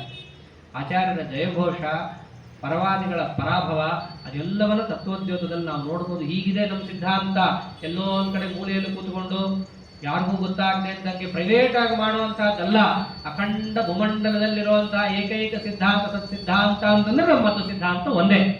ಇಂತಹ ಸಿದ್ಧಾಂತವನ್ನು ಆಚಾರ್ಯರು ಪ್ರತಿಷ್ಠಾಪನೆಯನ್ನು ಮಾಡಿ ಪುಂಡರೀಕಪುರಿ ಮುಂತಾದವ್ರನ್ನೆಲ್ಲ ಸೋಲಿಸಿ, ಪದ್ಮತೀರ್ಥನನ್ನು ಸೋಲಿಸಿ, ಪುಸ್ತಕಗಳೇನಾದವು ಅಂತ ಬಂದಾಗ ಕಡೆಗೆ ಆಚಾರ್ಯ ನೀವು ತಗೊಳ್ರಿ ಅಂತ ಅಲ್ಲಿ ಊರಿನ ಮುಖಂಡರು ಕೊಡ್ಲಿಕ್ಕೆ ಬಂದರು. ತಗೊಳ್ಳಲ್ಲ ಅಂದ್ರೆ ಆಚಾರ್ಯ ಯಾಕೆ ತಗೊಳ್ಳಲ್ಲ ಅಂತಂದ್ರು, ಅವರಿಗೆ ಬರೀ ಪುಸ್ತಕ ಹೊತ್ಕೊಂಡು ಹೋಗಿದ್ರೆ ಅಷ್ಟು ಬೇಜಾರಾಗ್ತಿರ್ಲಿಲ್ಲ. ಶಂಕರ ಪಂಡಿತರನ್ನು ಹೊಡೆದು ತಗೊಂಡು ಹೋಗಿದ್ರು. ಹೆಂಗೆ ಅಭಿಮನ್ಯುವನ್ನ ಕೊಂದಾಗ ಅರ್ಜುನ ಬಹಳ ಸಿಟ್ಟಿಗೆದ್ದಿದ್ನಲ್ಲ, ಅವನಿಗೆ ಶಿಕ್ಷಾ ಕೊಟ್ಟೇ ತೀರಬೇಕು ಅಂತ ನಿಂತಿದ್ನಲ್ಲ ಜಯದ್ರಥನಿಗೆ, ಹಾಗೆ ಇಲ್ಲಿ ಆ ಪದ್ಮತೀರ್ಥನಿಗೆ ಶಿಕ್ಷಾ ಕೊಟ್ಟೇ ತೀರಬೇಕು. ರಾಜನ ಸಮ್ಮುಖದಲ್ಲಿ ಅದಾಗಬೇಕು. ಶಿಕ್ಷಾ ನಾವು ಕೊಟ್ಕೊಂಡ್ರೆ ಅವ್ರವ್ರು ಕೊಟ್ಕೊಂಡ್ರು ಹೊಡೆದ್ರು ಬಡಿದ್ರು ಅಂತ ಆಗ್ಬಿಡುತ್ತೆ. ಹಂಗಾಗಬಾರ್ದು. ಅದಕ್ಕೆ ರಾಜನ ಸಮ್ಮುಖದಲ್ಲೇ ಆಗಲಿ, ಆ ಮಧ್ಯಸ್ಥರ ಹತ್ರನೇ ಪುಸ್ತಕ ಇರಲಿ. ರಾಜ ಬಂದು ಅವನ ಎದುರಿಗೆ ಅಯೋಗ್ಯ ಬಂದು ನಿಲ್ಲಬೇಕು, ಅವನ ಎದುರಿಗೆ ಇವನು ತಪ್ಪಿತಸ್ಥ ಅಂತ ನಿರ್ಧಾರ ಆಗಬೇಕು, ಆಮೇಲೆ ಈ ಪುಸ್ತಕ ಬರಬೇಕು ಅಂತ ಆಚಾರ್ಯ. ಕಾರಣ ಆ ಶಂಕರ ಪಂಡಿತರ ಮೇಲಿನ ಅನುಗ್ರಹ. ಅವ್ರಿಗೆ ಮಾಡಬಾರ್ದಿತ್ತು. ಎಷ್ಟು ಕಾರುಣ್ಯ ಆಚಾರ್ಯರದ್ದು ಅಂತ ಇದರಲ್ಲೇ ಗೊತ್ತಾಗುತ್ತೆ. ಭಕ್ತರ ಮೇಲೆ ಯಾರಾದರೂ ಕೂಡ ಅಪಚಾರವನ್ನು ಮಾಡಿದ್ರೆ ಅವರಿಗೋಸ್ಕರ ಎಲ್ಲಿ ತನಕ ನಿಲ್ತಾರೋ ಮುಖ್ಯ ಪ್ರಾಣದೇವರು. ಹನುಮಪ್ಪನ ಯಾಕೆ ಹಿಡಿತೀವಿ? ನಮಗೇನು ಅನ್ಯಾಯ ಆಗದೇ ಇರೋ ಹಂಗೆ ನೋಡ್ಕೋತಾನೆ. ಒಂದು ವೇಳೆ ಯಾರಾದರೂ ಅನ್ಯಾಯವನ್ನು ಮಾಡಿದ್ರೆ ಅವರನ್ನು ಬಿಡಲ್ಲ ದೇವರು, ಹಂಗೆ ಕಾಪಾಡ್ತಾನೆ ಹನುಮಪ್ಪ. ಆಚಾರ್ಯ ಹಂಗೆ ಕಾಪಾಡೋರು. ಶಂಕರ ಪಂಡಿತರಿಗಾದದ್ದು ಹಂಗೆ ಆಗಬಾರ್ದು ಅಂತ ಹೇಳಿ ಕಡೆಗೆ ಪ್ರಾಗ್ರವಾಟದಲ್ಲಿ ಚಾತುರ್ಮಾಸ್ಯಕ್ಕೆ ಕುತ್ಕೊಳ್ತಾರೆ ಆಚಾರ್ಯರು. ಚಾತುರ್ಮಾಸ್ಯವನ್ನು ಮುಗಿಸಿ ಎದ್ದಾಗ ಅಲ್ಲಿರೋ ರಾಜ ಜಯಸಿಂಹ ಅವನು ತನ್ನ ಭೃತ್ಯರನ್ನು ಕಳಿಸ್ತಾನೆ. ರಾಜನ ಸಮ್ಮುಖದಲ್ಲಿ ಆಗಬೇಕು ಅಂತ ಹೇಳಿದ್ರಲ್ಲ, ರಾಜನೇ ಬರ್ತಾನೆ. ಇವರೇನು ರಾಜನ ಹತ್ರ ಹೋಗಿ ರಾಜಿ ಪಂಚಾಯಿತಿ ಮಾಡೋರಲ್ಲ. ರಾಜನೇ ತನ್ನ ಭೃತ್ಯರನ್ನು ಕರೆಸಿ, ಸ್ವಾಮಿ ತಾವು ನಮ್ಮ ಊರಿಗೆ ಬರಬೇಕು. ಆಚಾರ್ಯ ಬೇರೆ ಕಡೆ ಹೋಗ್ತಿರ್ತಾರೆ, ಪೂರ್ವ ದಿಕ್ಕಿಗೆ ಸಂಚಾರಕ್ಕೆ ಹೊರಟಿರ್ತಾರೆ. ತಮ್ಮ ಚಾತುರ್ಮಾಸ್ಯವನ್ನು ಮುಗಿಸಿ ರಾಜ ಕೇಳ್ಕೊಂಡ ಅಂತ ಹೇಳಿ ಪುನಃ ಪಶ್ಚಿಮ ದಿಕ್ಕಿಗೆ ಬರ್ತಾರೆ. ಕಾಸರಗೋಡು ಹತ್ರ ಮೊದಲು ಬರ್ತಾರೆ. ಕಾಸರಗೋಡು ಹತ್ರ ಬಂದು ಅಲ್ಲಿ ಮದನೇಶ್ವರ, ಅಲ್ಲಿ ದೇವಸ್ಥಾನದಲ್ಲಿ ಮೊದಲು ಉಳ್ಕೊಂಡು ರಾತ್ರಿ ಆಗಿಬಿಟ್ಟಿರುತ್ತೆ. ರಾತ್ರಿ ಆದಾಗ ಅಲ್ಲೇ ಉಳ್ಕೊಂಡು ಬೆಳಗಿನ ಜಾವ ಬೇಗ ಎದ್ದು, ಬಹಳ ಚೆನ್ನಾಗಿದೆ ವರ್ಣನೆ ಅವೆಲ್ಲ. ಆಚಾರ್ಯರು ಬೆಳಗ್ಗೆ ಎದ್ದಾಗ ಅವರ ಶಿಷ್ಯರೆಲ್ಲರೂ ಕೂಡ ವ್ಯವಸ್ಥೆ ಮಾಡಿಕೊಡ್ತಾರೆ. ಗೋಪಿಚಂದನ ಹಚ್ಚಿಕೊಂಡು ಆಚಾರ್ಯರು ಜಪಕ್ಕೆ ಕೂಡುವಾಗ ಯಾರಿಗೂ ಕೂಡ ಆಚಾರ್ಯರ ದರ್ಶನ ಆಗಬಾರ್ದು. ಅರ್ಥಾತ್ ಆಚಾರ್ಯರಿಗೆ ಯಾವುದೇ ವಿಘ್ನ ಉಂಟಾಗಬಾರ್ದು ಅಂತ ಅವ್ರ ಮುಂದೆ ಪರದೆ ಕಟ್ಟಿರ್ತಾರೆ, ಕೆಂಪು ಪರದೆ. ಅದು ಗೋಪಿಚಂದನ ಎಲ್ಲ ಹಚ್ಚಿಕೊಂಡು ಅದು ಒಣಗೋ ತನಕ ಕಾಲು, ಒಣಗದ ಮೇಲೆ ತುಳಸಿ ಮಣಿ ತಂದು ಕೊಡ್ತಾರೆ. ಎಷ್ಟು ಆಚಾರ್ಯರ ಶಿಷ್ಯರ ವಿನಯ ಅಲ್ಲಿ. ಗೋಪಿಚಂದನಕ್ಕೆ ಯಾವತ್ತೂ ಕೂಡ ಧಕ್ಕೆ ಆಗಬಾರ್ದು, ಅದು ಪೂರ್ಣ ಒಣಗಲಿ, ಒಣಗದ ಮೇಲೆ ತುಳಸಿ ಮಣಿ ಕೊಡೋಣ ಅಂತ ಹೇಳಿ ತುಳಸಿ ಮಣಿ ಕೊಟ್ಟು ಆಚಾರ್ಯರ ಸಂಪೂರ್ಣ ಆಚಾರಕ್ಕೆ ಅನುಷ್ಠಾನಕ್ಕೆಲ್ಲ ಅನುವು ಮಾಡಿ ಕೊಟ್ಟ ಮೇಲೆ ಏನು ಆಚಾರ್ಯ ದೇವರ ಪೆಟ್ಟಿಗೆ ಇತ್ತಲ್ಲ, ಕಟ್ಟಬೇಕಲ್ಲ ಅದನ್ನ. ಬೆಳಗ್ಗೆ ನಿರ್ಮಾಲ್ಯ ವಿಸರ್ಜನೆ ಆಗಲೇಬೇಕು. ಎಲ್ಲೋ ಊರಿಗೆ ಹೋಗ್ತೀನಿ ಅಲ್ಲಿ ನೋಡ್ಕೊಳ್ಳೋಣ ಅಂತಲ್ಲ, ಕಾಲ ಕಾಲಕ್ಕೆ ಏನಾಗಬೇಕು ಅದಾಗಬೇಕು. ಈಗ ಆಚಾರ್ಯರ ನಿತ್ಯ ಭಾಗವತ ಧರ್ಮಾನುಷ್ಠಾನ, ಅದರಂತೆ ಶಿಷ್ಯರು ನಡ್ಕೋಬೇಕು. ಹೀಗೆ ಎಲ್ಲ ಕಟ್ಟಬೇಕಲ್ಲ ದೇವ್ರ ಪೆಟ್ಟಿಗೆ. ಬೆಳಗ್ಗೆ ನಿರ್ಮಾಲ್ಯ ವಿಸರ್ಜನೆ ಆದಮೇಲೆ ದೇವ್ರ ಪೆಟ್ಟಿಗೆನೋ ಕಟ್ಟಿದ್ರು. ಆ ಕಾಲದಲ್ಲಿ ಹೆಂಗೆ ಜನಸಂಬರ್ಧದಲ್ಲಿ ಏನು ಬೇಕಾದರೂ ಆಗತ್ತೆ. ಒಂದು ಹಗ್ಗ ಇನ್ನೊಂದು ಹಗ್ಗ ಕಡೆ ಹೋಗಿತ್ತು, ಆ ಹಗ್ಗ ಹುಡುಕಬೇಕು. ಪುಸ್ತಕ ಕಟ್ಟಕ್ಕೆ ಹಗ್ಗನೇ ಇಲ್ಲ ಕಡೆಗೆ ಒಬ್ಬ ಬಂದು ನನ್ನ ಹಗ್ಗ ನೋಡಿದ್ರ, ಈ ಹಗ್ಗ ನೋಡಿದ್ರ ಅಂತ ಹೀಗೆ ನೋಡೋದು. ಅನೇಕ ರೀತಿಯಾಗಿ ಹೆಂಗೆ ಜನಸಂಬರ್ಧದಲ್ಲಿ ಮಠಗಳೆಲ್ಲ ಆಗಬೇಕು ಹಾಗೆ ಆಗ್ತಿತ್ತು. ಮಠ ಅಂದ್ರೆ ಬೇರೆ ಏನಲ್ಲ, ಈಗಿರೋ ಹಂಗೆಲ್ಲೋ ದೊಡ್ಡ ಬಿಲ್ಡಿಂಗ್ ಕಟ್ಟಿ ಅದ್ರ ಒಡೆಯರು ಸ್ವಾಮಿಗಳು ಏನೇನೇನಿಲ್ಲ. ಮಠ ಛಾತ್ರಾದಿ ನಿಲಯ, ಎಲ್ಲಿ ಸ್ವಾಮಿಗಳು ತಮ್ಮ ಶಿಷ್ಯರು ಹೋಗಿ ಇರ್ತಾರೋ ಅದು ಮಠ. ಹಿಂದಿನ ಕಾಲದಲ್ಲಿ ಹಾಗೆ ಇತ್ತು. ಒಂದು ಬಿಲ್ಡಿಂಗ್ ಅಂತ ಎಲ್ಲೆಲ್ಲೂ ಇರಲಿಲ್ಲ. ವ್ಯಾಸರಾಜರು ಅಂಥ ದೊಡ್ಡ ರಾಜಗುರುಗಳಾದರೂ ಕೂಡ ಯಂತ್ರೋದ್ಧಾರಕ ಎಲ್ಲಿ ಪ್ರತಿಷ್ಠೆ ಮಾಡಿದ್ದು ಅದೊಂದು ಗುಹ, ಅಲ್ಲವರು ಧ್ಯಾನಾಸಕ್ತರಾಗಿ ಕೂತಿದ್ದು. ಅಷ್ಟೆಲ್ಲ ಹಿಂದಿನ ಕಾಲದಲ್ಲಿ ಇದ್ದವರು ನಿಷ್ಕಾಮ ಕರ್ಮ ಯೋಗಿಗಳವರೆಲ್ಲ. ಹಾಗ ಆಚಾರ್ಯರು ಕೂಡ ಒಂದು ಮಠ ಅಂತ ಕಟ್ಟಲಿಲ್ಲ. ಎಲ್ಲರೂ ಅದೇ ಅಂತಿರ್ತಾರೆ, ಅವ್ರು ನೋಡ್ರಿ 4 ದಿಕ್ಕಲ್ಲಿ 4 ಇಟ್ಟರು, ಆಚಾರ ಒಂದೂ ಮಾಡಲಿಲ್ಲ, ಮಾಡಬಾರದು ಅಂತ ಮಾಡಲಿಲ್ಲ. ಮಠ ಅಂತಂದ್ರೆ ಶಿಷ್ಯ ಪರಿವಾರ, ಅವ್ರ ಕೆಲಸ ತತ್ವಜ್ಞಾನವನ್ನು ಹರಡೋದು. ಅಷ್ಟಕ್ಕೋಸ್ಕರವಾಗಿ ಆಚಾರ್ಯ ಶಿಷ್ಯರಿಗೆ ದೀಕ್ಷೆಯನ್ನು ಕೊಟ್ಟರೆ ಹೊರತು ಒಬ್ಬೊಬ್ಬನ್ನು ಒಂದೊಂದು ಕಡೆ ಗೂಟ ಹೊಡೆದು ಇದು ನಿನ್ನ ಜಗ, ಇದು ನಿನ್ನ ಜಗ, ಇಷ್ಟು ನೀನು ಇಟ್ಕೋ, ಇಷ್ಟು ಯತಿಗಳ ಜಗನೇ ಇಲ್ಲ ರೀ. ಇರೋ ಜಗಾನೂ ಬಿಟ್ಟು ಹೋಗಿರ್ತಾನವನು, ಅವನಿಗೊಂದು ಮನೆ ಮಠ ಅಂತ ಕೊಟ್ಟರೆ ಏನು ವ್ಯತ್ಯಾಶ್ರಮ ಬಂತಲ್ಲ. ಆದ್ದರಿಂದ ಅದಕ್ಕೆಲ್ಲ ಅವಕಾಶವೇ ಇಲ್ಲ. ಅಂತಹ ಶಿಷ್ಯರನ್ನ ಎಲ್ಲಿ ಆಚಾರ್ಯರು ಕಂಡಿದ್ರು ಅದೇ ಮಠ. ಅದರಂತೆ ಆಚಾರ್ಯರು ಇಲ್ಲಿಂದ ಹೊರಡ್ತಾರೆ ಮುಂದೆ ಅಂತ ಗೊತ್ತಾಗುತ್ತಿದ್ದ ಹಾಗೇನೆ ಲಕ್ಷಣಗಳನ್ನು ನೋಡಿ ಒಬ್ಬರೊಬ್ಬರೇ ಎದ್ರು, ಕಟ್ಟಿಗೆ ಕಟ್ಟೋದ್ರು. ಒಂದು ಕಟ್ಟಿಗೆ ಕಟ್ಟೋದನ್ನು ಕೂಡ ಹೇಳಿದ್ದಾರೆ, ದೇವ್ರ ಪೆಟ್ಟಿಗೆ ಹೆಂಗೆ ಕಟ್ಟಬೇಕು. ಹಗ್ಗ ಸಿಕ್ತದ್ದು ಬರ ಕಟ್ಟೋದಲ್ಲ. ಆ ಹಗ್ಗ ಕಟ್ಟಬೇಕಂದ್ರೆ ಒಂದು ಕೊಂಡಿ ಇರಬೇಕು ಆ ಹಗ್ಗಕ್ಕೆ. ಆ ಕೊಂಡಿ ಇರುವ ಹಗ್ಗಕ್ಕೆ ಗುಣಕುಂಡಲ ಮಂಡಿತಂ ವಿಮಾನಂ ಗುಣಬದ್ಧಂ ಕವಚಾಮೃತಂ ಬಭಾರ ಅಂತಿದೆ. ಒಂದು ಕೊಂಡಿ ಇರುವ ಹಗ್ಗವನ್ನು ತಗೊಂಡು ಸುತ್ತಬೇಕೇ ಹೊರತು ಏನೋ ಒಂದು ಸಿಕ್ತು ಹಗ್ಗ ಅಂತ ಹೇಳಿ ದೇವರ ಪೆಟ್ಟಿಗೆ ಸುತ್ತಿದ್ರೆ ಸುತ್ತದ ಹಾಗಲ್ಲ. ಅದಕ್ಕೂ ಒಂದು ಕ್ರಮ ಇದೆ. ಪಂಡಿತಾಚಾರ್ಯ ಅದನ್ನೆಲ್ಲ ಗ್ರಥನ ಮಾಡ್ತಾರೆ. ಹೀಗೆ ಆಚಾರ್ಯ ಇನ್ನೇನು ಹೊರಡ್ತಾರೆ ಅಂತ ಗೊತ್ತಾಗುತ್ತಿರ್ಲಿಕ್ಕೇನೆ ಒಬ್ಬ ಬಂದ. ಆಚಾರ್ಯನ ತನ್ನ ಭುಜದ ಮೇಲೆ ಎತ್ತುಕೊಳ್ತಾ ಇದ್ದ. ಆಚಾರ್ಯ ನಡಿಬಾರ್ದು, ನಮ್ಮ ಭುಜದ ಮೇಲೆ ಬರಲಿ ಅಂತ ಆಚಾರ್ಯನ ಕರ್ಕೊಂಡು ಆ ಪರಿವಾರದಲ್ಲಿ ಹೊರಟ್ರೆ ಒಬ್ರೊಬ್ರಿಗೆ ಒಂದೊಂದು ಆನಂದ. ಒಬ್ರಿಗಾದ್ರೂ ದುಃಖ ಆಗಬೇಕು, ಹೊತ್ಕೊಂಡವ್ರಿಗೆ ದುಃಖ ಇಲ್ಲ, ನಡೆಯೋರಿಗೆ ದುಃಖ ಇಲ್ಲ. ಯಾರ್ಯಾರು ಹೋಗ್ತಾ ಇದ್ರು, ಯತಯೋ ಗೃಹಿಣೋದವರ್ಣಿ ಮುಖ್ಯ ಶ್ರುತಿಗಾಸ್ತ್ಯಕ್ತ ನಿಷಿದ್ಧ ಕಾಮ್ಯ ಭಾವ ಇಹ ಮೂರ್ತಿಧರಾ ಇವ ಸ್ವಧರ್ಮ ಶತಸಂಖ್ಯ ಮನ್ಮಗಚ್ಚನ್. ಎದುರಿಗೆ ಬರ್ತಾ ಇರೋರು ಸಾಕ್ಷಾತ್ ಭಾಗವತ ಧರ್ಮಗಳ ಮೂರ್ತಿನೋ ಏನೋ ಅನ್ನೋ ಹಾಗಿದ್ರು ಅವರು ಶಿಷ್ಯರು. ಯಾಕೆ ಅಂಥವ್ರು ಇದ್ರಲ್ಲಿ ಭಾಗವತೋತ್ತಮರು, ಅವರಿದ್ದಾಗ ಸುತ್ತಮುತ್ತಲವ್ರನ್ನ ಹಂಗೆ ತಯಾರು ಮಾಡಿದ್ರು ಅವರು. ಹೀಗೆ ಯಾವಾಗ ಆಚಾರ್ಯರು ಬರ್ತಿದ್ದಾರೋ, ಪದನೇಶ್ವರ ಪ್ರದೇಶಕ್ಕೆ ಯಾವಾಗ ಬರ್ತಿದ್ದಾರೋ ವಿಷ್ಣುಮಂಗಲದ ಹತ್ರ, ಅಲ್ಲಿದ್ದಂತಹ ಜಯಸಿಂಹ ಕಾಯ್ತಾ ನಿಂತಿದ್ದ. ರಾಜ ಆದ್ಮೇಲೆ ಅವ್ರಿಗೊಂದು ಸೆಕ್ಯೂರಿಟಿ ಇರ್ತಾರೆ, ಸುತ್ತಲೂ ಸೈನಿಕರು ಇರ್ತಾರೆ. ಯಾವಾಗ ದೂರದಿಂದ ಆಚಾರ್ಯ ಬರೋದನ್ನು ನೋಡ್ದ, ಎಲ್ಲ ಸೈನಿಕರನ್ನು ಸರಿಸ್ಬಿಟ್ಟ. ರಥದಲ್ಲಿದ್ದವನು ಕೆಳಗಿಳಿದ. ಸಾಮಾನ್ಯ ಜನರ ಮಧ್ಯೆ ರಾಜ ಹೋಗ್ತಾ ಇದ್ದಾನೆ, ಆಚಾರ್ಯ ಬರ್ತಿರ್ಲಿಕ್ಕೇನೆ ಅಲ್ಲಿಂದಲೇ ದೀರ್ಘದಂಡ ಪ್ರಣಾಮವನ್ನು ಮಾಡದ. ಆಚಾರ್ಯ ಬರೋದು ಅಂದ್ರೆ ಏನು ಒಂದು ಉತ್ಸವ. ಆಚಾರ್ಯ ಬರ್ತಿರ್ಲಿಕ್ಕೇನೆ ಪ್ರತಿಯೊಬ್ಬರು ಕೂಡ ಮುಂದಿರೋ ಬ್ರಾಹ್ಮಣರು ವೇದಘೋಷ ಮಾಡೋದು, ಹಿಂದಿರುವಂತಹ ಸ್ತ್ರೀಯರು ಪದಪದ್ಯಗಳನ್ನು ಹೇಳೋದು, ಹೇಳಿದ್ದಾರೆ ಅದನ್ನ ಸ್ವಕೃತಾ ಕರ್ಣ ಸುಖ ಮುಕುಂದ ಗಾಥಾ, ಕೃಷ್ಣನ ಹಾಡುಗಳನ್ನು ಹೇಳಿಕೊಂಡು ಪ್ರತಿಯೊಬ್ಬರು ಹಿಂದಿದ್ದ ಸ್ತ್ರೀಯರು ಬರಬೇಕು, ಮುಂದಿರೋ ಬ್ರಾಹ್ಮಣರು ವೇದಘೋಷವನ್ನು ಮಾಡಬೇಕು. ಜನರು ಸೇರಿಬಿಟ್ಟಿದ್ದಾರೆ, ಕಿಕ್ಕಿರಿದು ಸೇರಿದ್ದಾರೆ.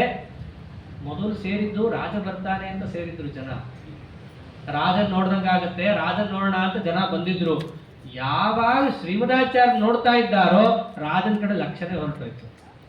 ಹಂಗಿದ್ದಾರೆ ಆಚಾರ್ಯರಲ್ಲಿ. ಈ ರಾಜನೇ ಜನರ ಮಧ್ಯೆ ಸಿಕ್ಕಾಕೊಂಡ್ರು ಯಾವ ಗದ್ದಲ ಮಾಡಲಿಲ್ಲ. ಜನಸಂವಾದ ಸಹೇನ ಭೂಮಿ ಭದ್ರ. ಆ ರಶ್ಯಲ್ಲಿ ರಾಜನು ಹೋದ.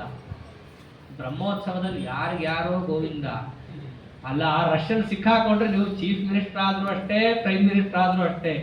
ಆ ಬ್ರಹ್ಮೋತ್ಸವದಲ್ಲಿ ಎಳಿಬೇಕಾ, ರಥದ ಮಧ್ಯೆ ಸಿಕ್ಕಾಕೊಂಡ್ರೆ ನೀನು ಬರಬೇಕು, ಸೈಡಿಗೆ ನಿಲ್ಬೇಕು, ಹೋಗ್ಬೇಕು.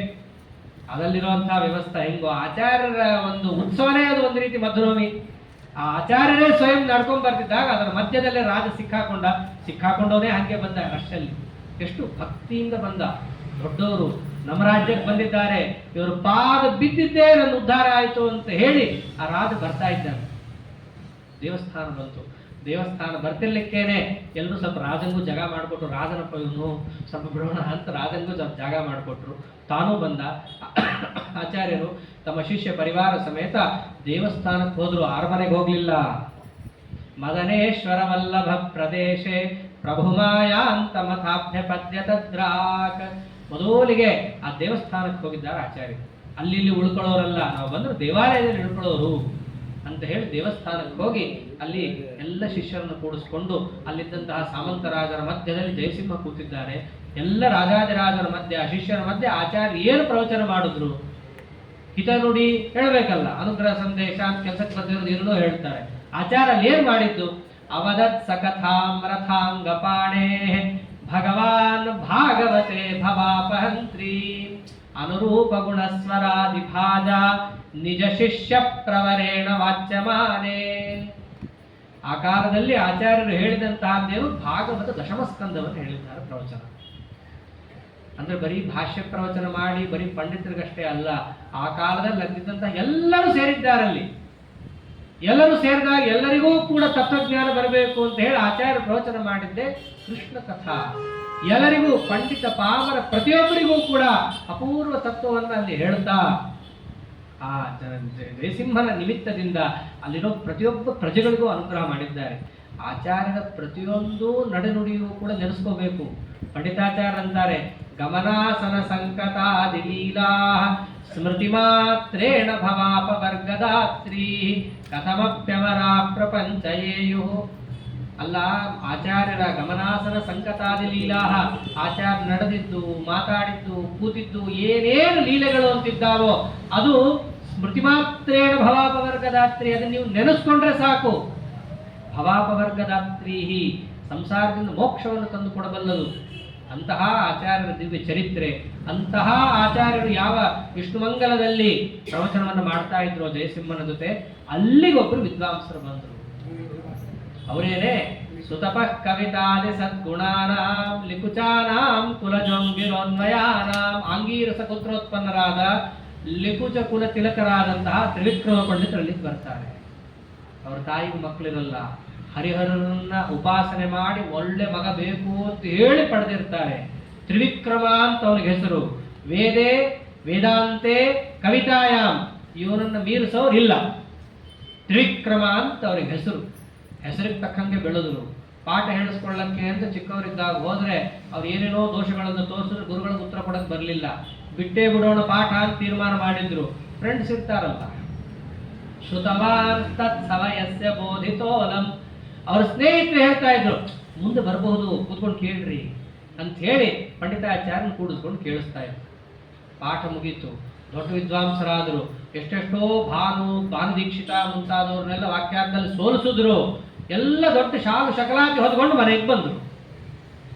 ಸುಬ್ರಹ್ಮಣ್ಯ ಭಟ್ರು ಅವರ ತಂದೆ ಸುಬ್ರಹ್ಮಣ್ಯಾಖ್ಯ ಸೂರೇ ಸುತ ಯತಿ ಸುಬ್ರಹ್ಮಣ್ಯ ಕೇಶವಾನಂದ ತೀರ್ಥ. ಆ ಸುಬ್ರಹ್ಮಣ್ಯ ಭಟ್ರು ಕೂಡಿಸ್ಕೊಂಡ್ರು. ನನ್ನ ಮಾತು ಒಂಚೂರು ಕೇಳ್ತೀಯ, ಶಾಲದಗೂ ಬಂದಿದೆಯಾ ವಿದ್ವಾಂಸ ಅಂತ, ನನ್ನ ಮಾತು ಕೇಳು. ಈ ಅದ್ವೈತ ಓದೋದ್ರಿಂದ ಏನು ಪ್ರಯೋಜನ ಇಲ್ಲ. ಈ ನಿರ್ಗುಣ ಉಪಾಸನೆಯಿಂದ ಯಾರೂ ಮೋಕ್ಷಕ್ಕೆ ಹೋಗಲ್ಲ. ನಿನಗೇನಾದ್ರು ಮೋಕ್ಷಕ್ಕೆ ಹೋಗಬೇಕು ಅಂದರೆ ಸ್ಮರದೇವಂ ವಸುದೇವ ಸೂನುಮೇವ, ಕೃಷ್ಣನನ್ನ ಭಜನೆ ಮಾಡು, ಮೋಕ್ಷಕ್ಕೆ ಹೋಗ್ತೀಯ. ಈ ಅದ್ವೈತವನ್ನು ಹಿಡ್ಕೊಂಡ್ರೆ ನೀವು ಮೋಕ್ಷಕ್ಕೆ ಹೋಗಲ್ಲ. ಅವರಪ್ಪ ಇಷ್ಟು ಹೇಳಿ ಬಿಟ್ಟುಬಿಟ್ಟು ಏನು ಮಾಡಬೇಕು ಇವರು? ತಮಗೂ ಒಂದು ಕಡೆಯಿಂದ ಅನಿಸ್ತಾ ಇತ್ತು, ಬಿಡೋಣ ಅಂದ್ರೆ ಬಿಡಕ್ಕಾಗ್ತಾ ಇಲ್ಲ. ಯಾಕೆ? ಹಳೆದೆಲ್ಲ ಪಾರಂಪರಿಕವಾಗಿ ಹೇಳ್ಕೊಂಡು ಬಂದ್ಬಿಟ್ಟಿದ್ದಾರೆ. ನಾವೇ ಉಪನಿಷತ್ತನ್ನ ತೆಗೆದು ಅರ್ಥ ಹೇಳ್ಬಿಡೋಣ ಅಂದ್ರೆ ಘಟನೋಪನಿಷತ್ಸು ನಾಲ್ಪ ಬುದ್ಧೇ, ನಮ್ಮಂತಹ ಚಿಕ್ಕ ಚಿಕ್ಕ ಬುದ್ಧಿ ಇರೋರಿಗೆ ಉಪನಿಷತ್ತಿಗೆ ನಾವೇ ಅರ್ಥ ಹೇಳ್ತೀವಿ ಅನ್ನೋ ಧೈರ್ಯ ಬರಲ್ಲ. ಒಳ್ಳೇದು ಸಿಗ್ತಾ ಇಲ್ಲ, ಇದು ಕೆಟ್ಟದು ಅಂತ ಗೊತ್ತಾಗ್ತಾ ಇದೆ, ಬಿಡಕ್ಕಾಗ್ತಾ ಇಲ್ಲ.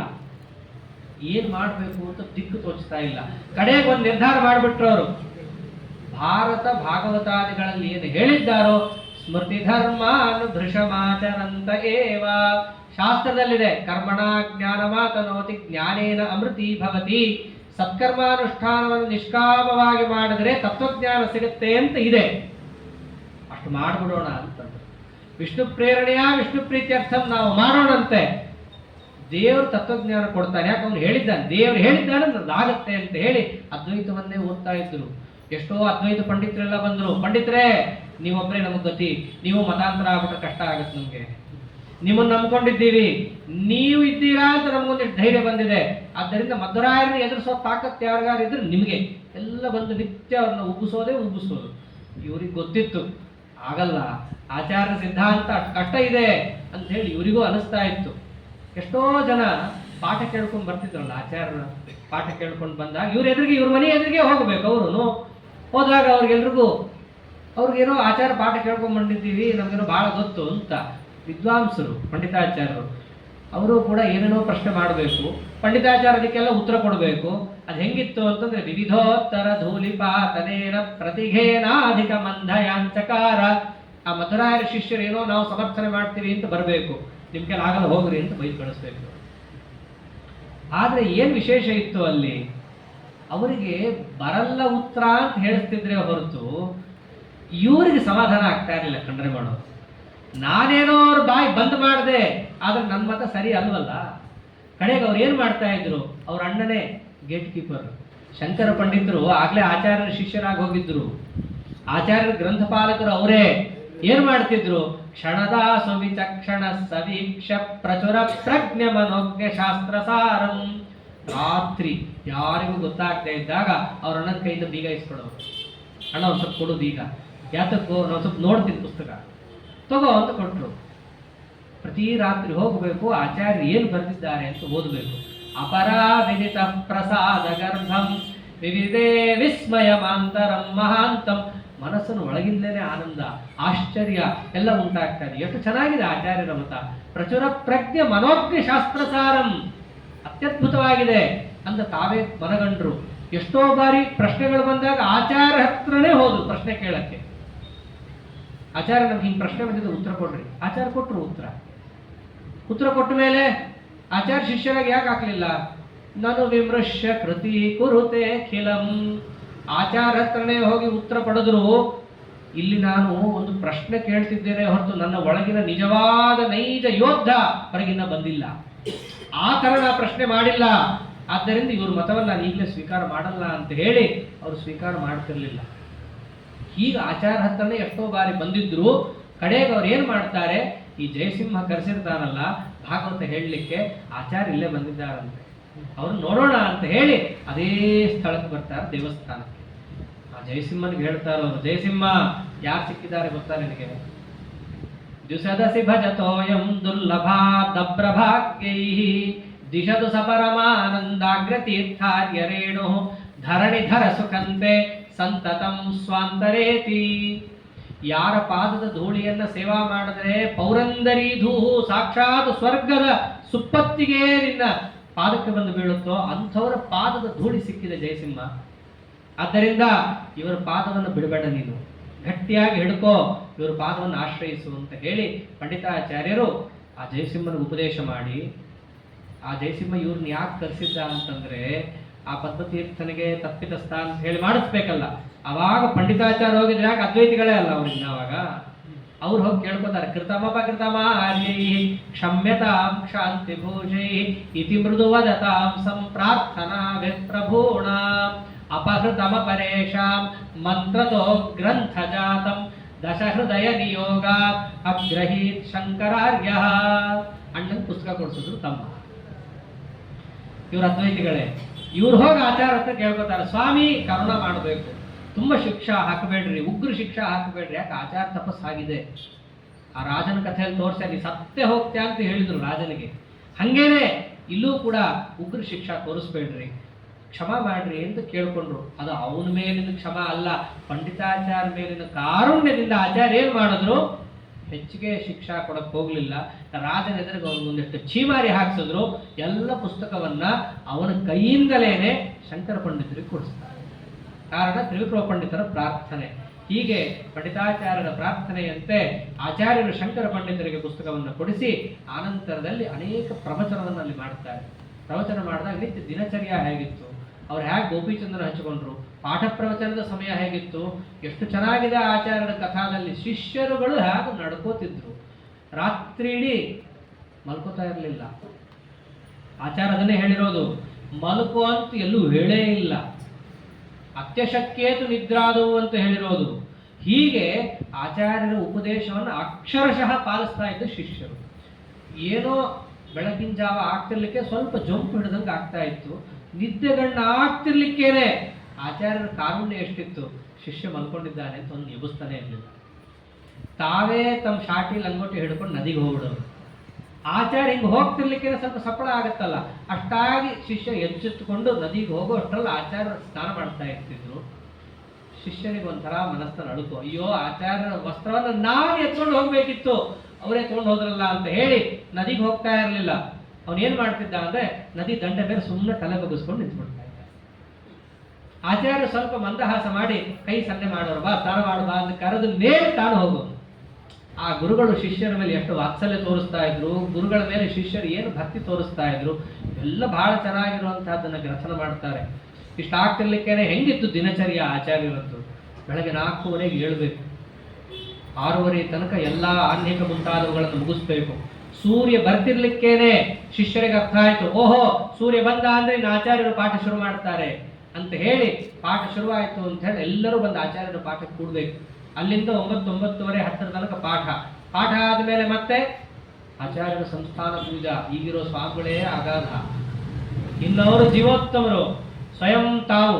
ಎಷ್ಟು ಚೆನ್ನಾಗಿರೋ ಸಂಪ್ರದಾಯ. ನದಿಗೆ ಹೋಗಬೇಕು, ಸ್ನಾನ ಮಾಡಬೇಕು, ಸ್ನಾನ ಮಾಡಿ ಅಲ್ಲಿಂದ ಅಗ್ರೋದಕವನ್ನು ತರಬೇಕು, ಅದನ್ನು ಅಭಿಷೇಕ ಮಾಡೋದು. ಎಲ್ಲೋ ನಳದಲ್ಲಿ ಬರುತ್ತೆ ಹಿಡ್ಕೊಂಡು ಮಾಡ್ತೀನಿ ಅಂತಲ್ಲ.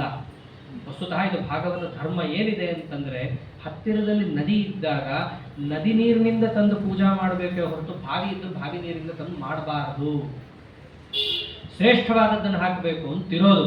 ನಮ್ಮ ಆಚಾರ್ಯರು ಹಾಗೆ ಮಾಡ್ತಿದ್ರು. ಬಾಳ್ಗಾರ್ ಹೋದಾಗ ಬಾವಿ ನೀರು ಮಾಡ್ತಾನೆ ಇರಲಿಲ್ಲ. ಎಷ್ಟೇ ಕಷ್ಟ ಆದ್ರೂ ನದಿಯಿಂದಲೇ ನೀರಿನ ಅಗ್ರೋದಕವನ್ನು ಹಿಡ್ಕೊಂಡು ಬಂದು ಪೂಜೆಯನ್ನು ಮಾಡೋರು. ಅದು ಧರ್ಮನೇ ಹಾಗಿರೋದು. ಬಾವಿಯಲ್ಲಿ ಮಾಡ್ತಿದ್ರಿ, ಬಾವಿ ಏನು ನದಿ ಏನಲ್ಲ. ನದಿ ಉತ್ತಮನೇ. ಉತ್ತಮ ಇದ್ದಾಗ ಅದನ್ನೇ ಮಾಡ್ಬೇಕು. ಹೀಗೆ ಆಚಾರ್ಯರ ಕಾಲದಲ್ಲಿ ಅವರು ಪೂಜೆಯನ್ನು ಮಾಡಿ, ಪೂಜೆಯನ್ನು ಮುಗಿಸಿದ ಮೇಲೆ ನಿತ್ಯದಲ್ಲಿ ಅವ್ರು ಏನ್ ಮಾಡ್ತಿದ್ರು, ಆಚಾರ್ಯ ಯಾವುದನ್ನು ಸ್ವೀಕಾರ ಮಾಡ್ತಿದ್ರು. ಶಾವಿಗೆ ಪಾಯಸ ಮಾಡ್ಕೊಂಡು ಹೊಡಿತಿರ್ಲಿಲ್ಲ. ಆಚಾರ್ಯ ಮಾಡ್ತಿದ್ರು ಪರಮಥ ಪರಮ ಅನ್ನಂ ಪ್ರಾಪ್ತಮೇವ ಪ್ರಯಾಸಂ ಪ್ರಭುರಿಹ ಬುಭುಜೇಸೋ ವೇದವಾದ ಪ್ರವೀಣ. ನಿತ್ಯ ಪರಮಾನ್ನವನ್ನು ಆಚಾರ್ಯರು ಭಕ್ಷಣೆ ಮಾಡಬೇಕು. ಏನಂತ ಹೇಳಿ, ಅಜಿತ ಪರಮ ಭಕ್ತ ಸಂತತಂ ಮನ್ಯಮಾನಃ ಸಕಲ ಜಗದಧೀಶಃ ಪ್ರೀಯತಾಂ ಶೌರಿರಿತ್ತಂ ಶ್ರೀಕೃಷ್ಣಾರ್ಪಣಮಸ್ತು ಅಂತ ಹೇಳಿ ನಿತ್ಯ ನಿತ್ಯ ಅವರು ಸೇವನೆ ಮಾಡ್ತಿದ್ದು ಪರಮಾನ್ನ. ಅದಂತೂ ಆಚಾರ್ಯ ಸ್ವೀಕಾರ ಮಾಡ್ತಾ ಇದ್ರು. ಈಗ ಗಂಧವನ್ನು ಧಾರಣೆ ಮಾಡಿ ನಿತ್ಯ ಪರಮಾನ್ನವನ್ನು ತಾವು ತಗೊಂಡು ಎಲ್ಲರಿಗೂ ಕೂಡ ಅದನ್ನೇ ಬಡಿಸಿಸಿ ಇಷ್ಟು ಸಾತ್ವಿಕ ಆಹಾರವನ್ನು ತಾವು ತಿಂದು ಎಲ್ರಿಗೂ ಹಾಕ್ತಾ ಇದ್ರು. ಹೀಗೆ ಆಚಾರ್ಯರು ನಿತ್ಯ ದಿನಚರ್ಯವನ್ನು ಹೊಂದಿ ಯಾವಾಗ ತಂ ವಿಷ್ಣು ಮಂಗಲಗತಂ ಬಹುಲ ಪ್ರಬೋಧಂ ಪ್ರಾಪ್ಯಾಪ್ಯವಂಗತ ದದಾಯುಗ ವಿಕ್ರಮಾರ್ಯ ಆನಂದದಂ ಸಚತುರಾನನಃ ಸಲಕ್ಷ್ಮ್ಯಾ ತತ್ವಂ ಪ್ರವೇತ್ತು ಮಮರೇಂದ್ರ ವಿವಾಬ್ಜಯೋನಿಂ. ಎಷ್ಟೋ ಬಾರಿ ಪಂಡಿತಾಚಾರ್ಯರು ಬಂದಿದ್ರು ಆಚಾರ್ಯ ಹತ್ರ. ಪ್ರತಿ ಸರ್ತಿ ಬಂದಾಗಲೂ ಅಷ್ಟೇನು ಹುಮ್ಮಸ್ಸಿಂದ ಬರ್ತಿರ್ಲಿಲ್ಲ. ಸುಮ್ಮನೆ ಬರ್ತಾ ಇದ್ರು, ಪ್ರವಚನ ಕೂಡ್ತಾ ಇದ್ರು, ಎದ್ದು ಹೋಗ್ತಾ ಇದ್ರು. ಏನೋ ಹಂಗೆ ಮಾತಾಡ್ಕೊಂಡು ಹಾಯ್ ಬಾಯ್ ಹೇಳೋ ಹಂಗೆ ಒಂದ್ ಸ್ವಲ್ಪ ಆಚಾರ್ಯ ಏನೋ ಒಂದು ಡೌಟ್ ಇದೆ ನೋಡ್ರಿ ಅಂತನ್ನೋರು ಆಚಾರ್ಯ ಅಷ್ಟಕ್ಕೆ ಪೂರ್ತಿಯಾಗಿ ಹೇಳಿ ಕಳಿಸ್ತಾ ಇದ್ರು. ಆದ್ರೂ ಒಂದು ಸರ್ತಿ ಬಂದ್ರು. ಹೆಂಗೆ? ತತ್ವಂ ಪ್ರವೇತ್ತು ಮಮರೇಂದ್ರ ವಿವಾಬ್ಜಯೋ ನಿಮ್, ನಾನು ತತ್ವವನ್ನ ತಿಳಿಬೇಕು ಅಂತ ಬಂದ್ರು ಒಂದಿನ. ಆಚಾರ್ಯಗೆ ಅದು ಗೊತ್ತಾಯ್ತು. ಇವತ್ತು ತತ್ವವನ್ನು ತಿಳಿಯಕ್ಕೆ ಬಂದಿದ್ದಾನೆ ಅಂತಂದ್ರೆ ಇವನನ್ನ ತತ್ವವನ್ನ ತಿಳಿದು ನನ್ನ ಶಿಷ್ಯನನ್ನಾಗಿ ಮಾಡಿ ಇವನು ಉದ್ಧಾರ ಮಾಡೇ ಕೈ ಬಿಡಬೇಕು ಅಂತ ತೀರ್ಮಾನ ಮಾಡಿ ಆಚಾರ್ಯರು ಅವತ್ತಿನ ದಿವಸ ದೇವಸ್ಥಾನದಲ್ಲಿ ಮಾಡದ ಪ್ರವಚನ ರೀತಿನೇ ಬೇರೆ. ಅದು ಯಾವ ರೀತಿಯಾಗಿ ಶ್ರೀಮದ್ ಭಾಷ್ಯ ಪ್ರವಚನವನ್ನು ಮಾಡಿದ್ರು, ಪಂಡಿತಾಚಾರ್ಯರನ್ನು ಕೇಳಿ ಯಾವ ರೀತಿ ಪ್ರತಿಕ್ರಿಯೆ ಕೊಟ್ಟರು, ಆಚಾರ್ಯರ ಅನುಗ್ರಹವನ್ನು ಹೇಗೆ ಪಡೆದ್ರು ಇತ್ಯಾದಿ ಭಾಗವನ್ನು ನಾಳೆ ದಿವಸ ವಿಸ್ತಾರ ಮಾಡೋಣ ಅಂತ ಹೇಳ್ತಾ ಅದೇ ಯಥಾಮತಿ ಕಥಾಭಿಪ್ರಾಯ ಶ್ರೀಕೃಷ್ಣಾರ್ಪಣಮಸ್ತು. ಹರೇ ನಮಃ.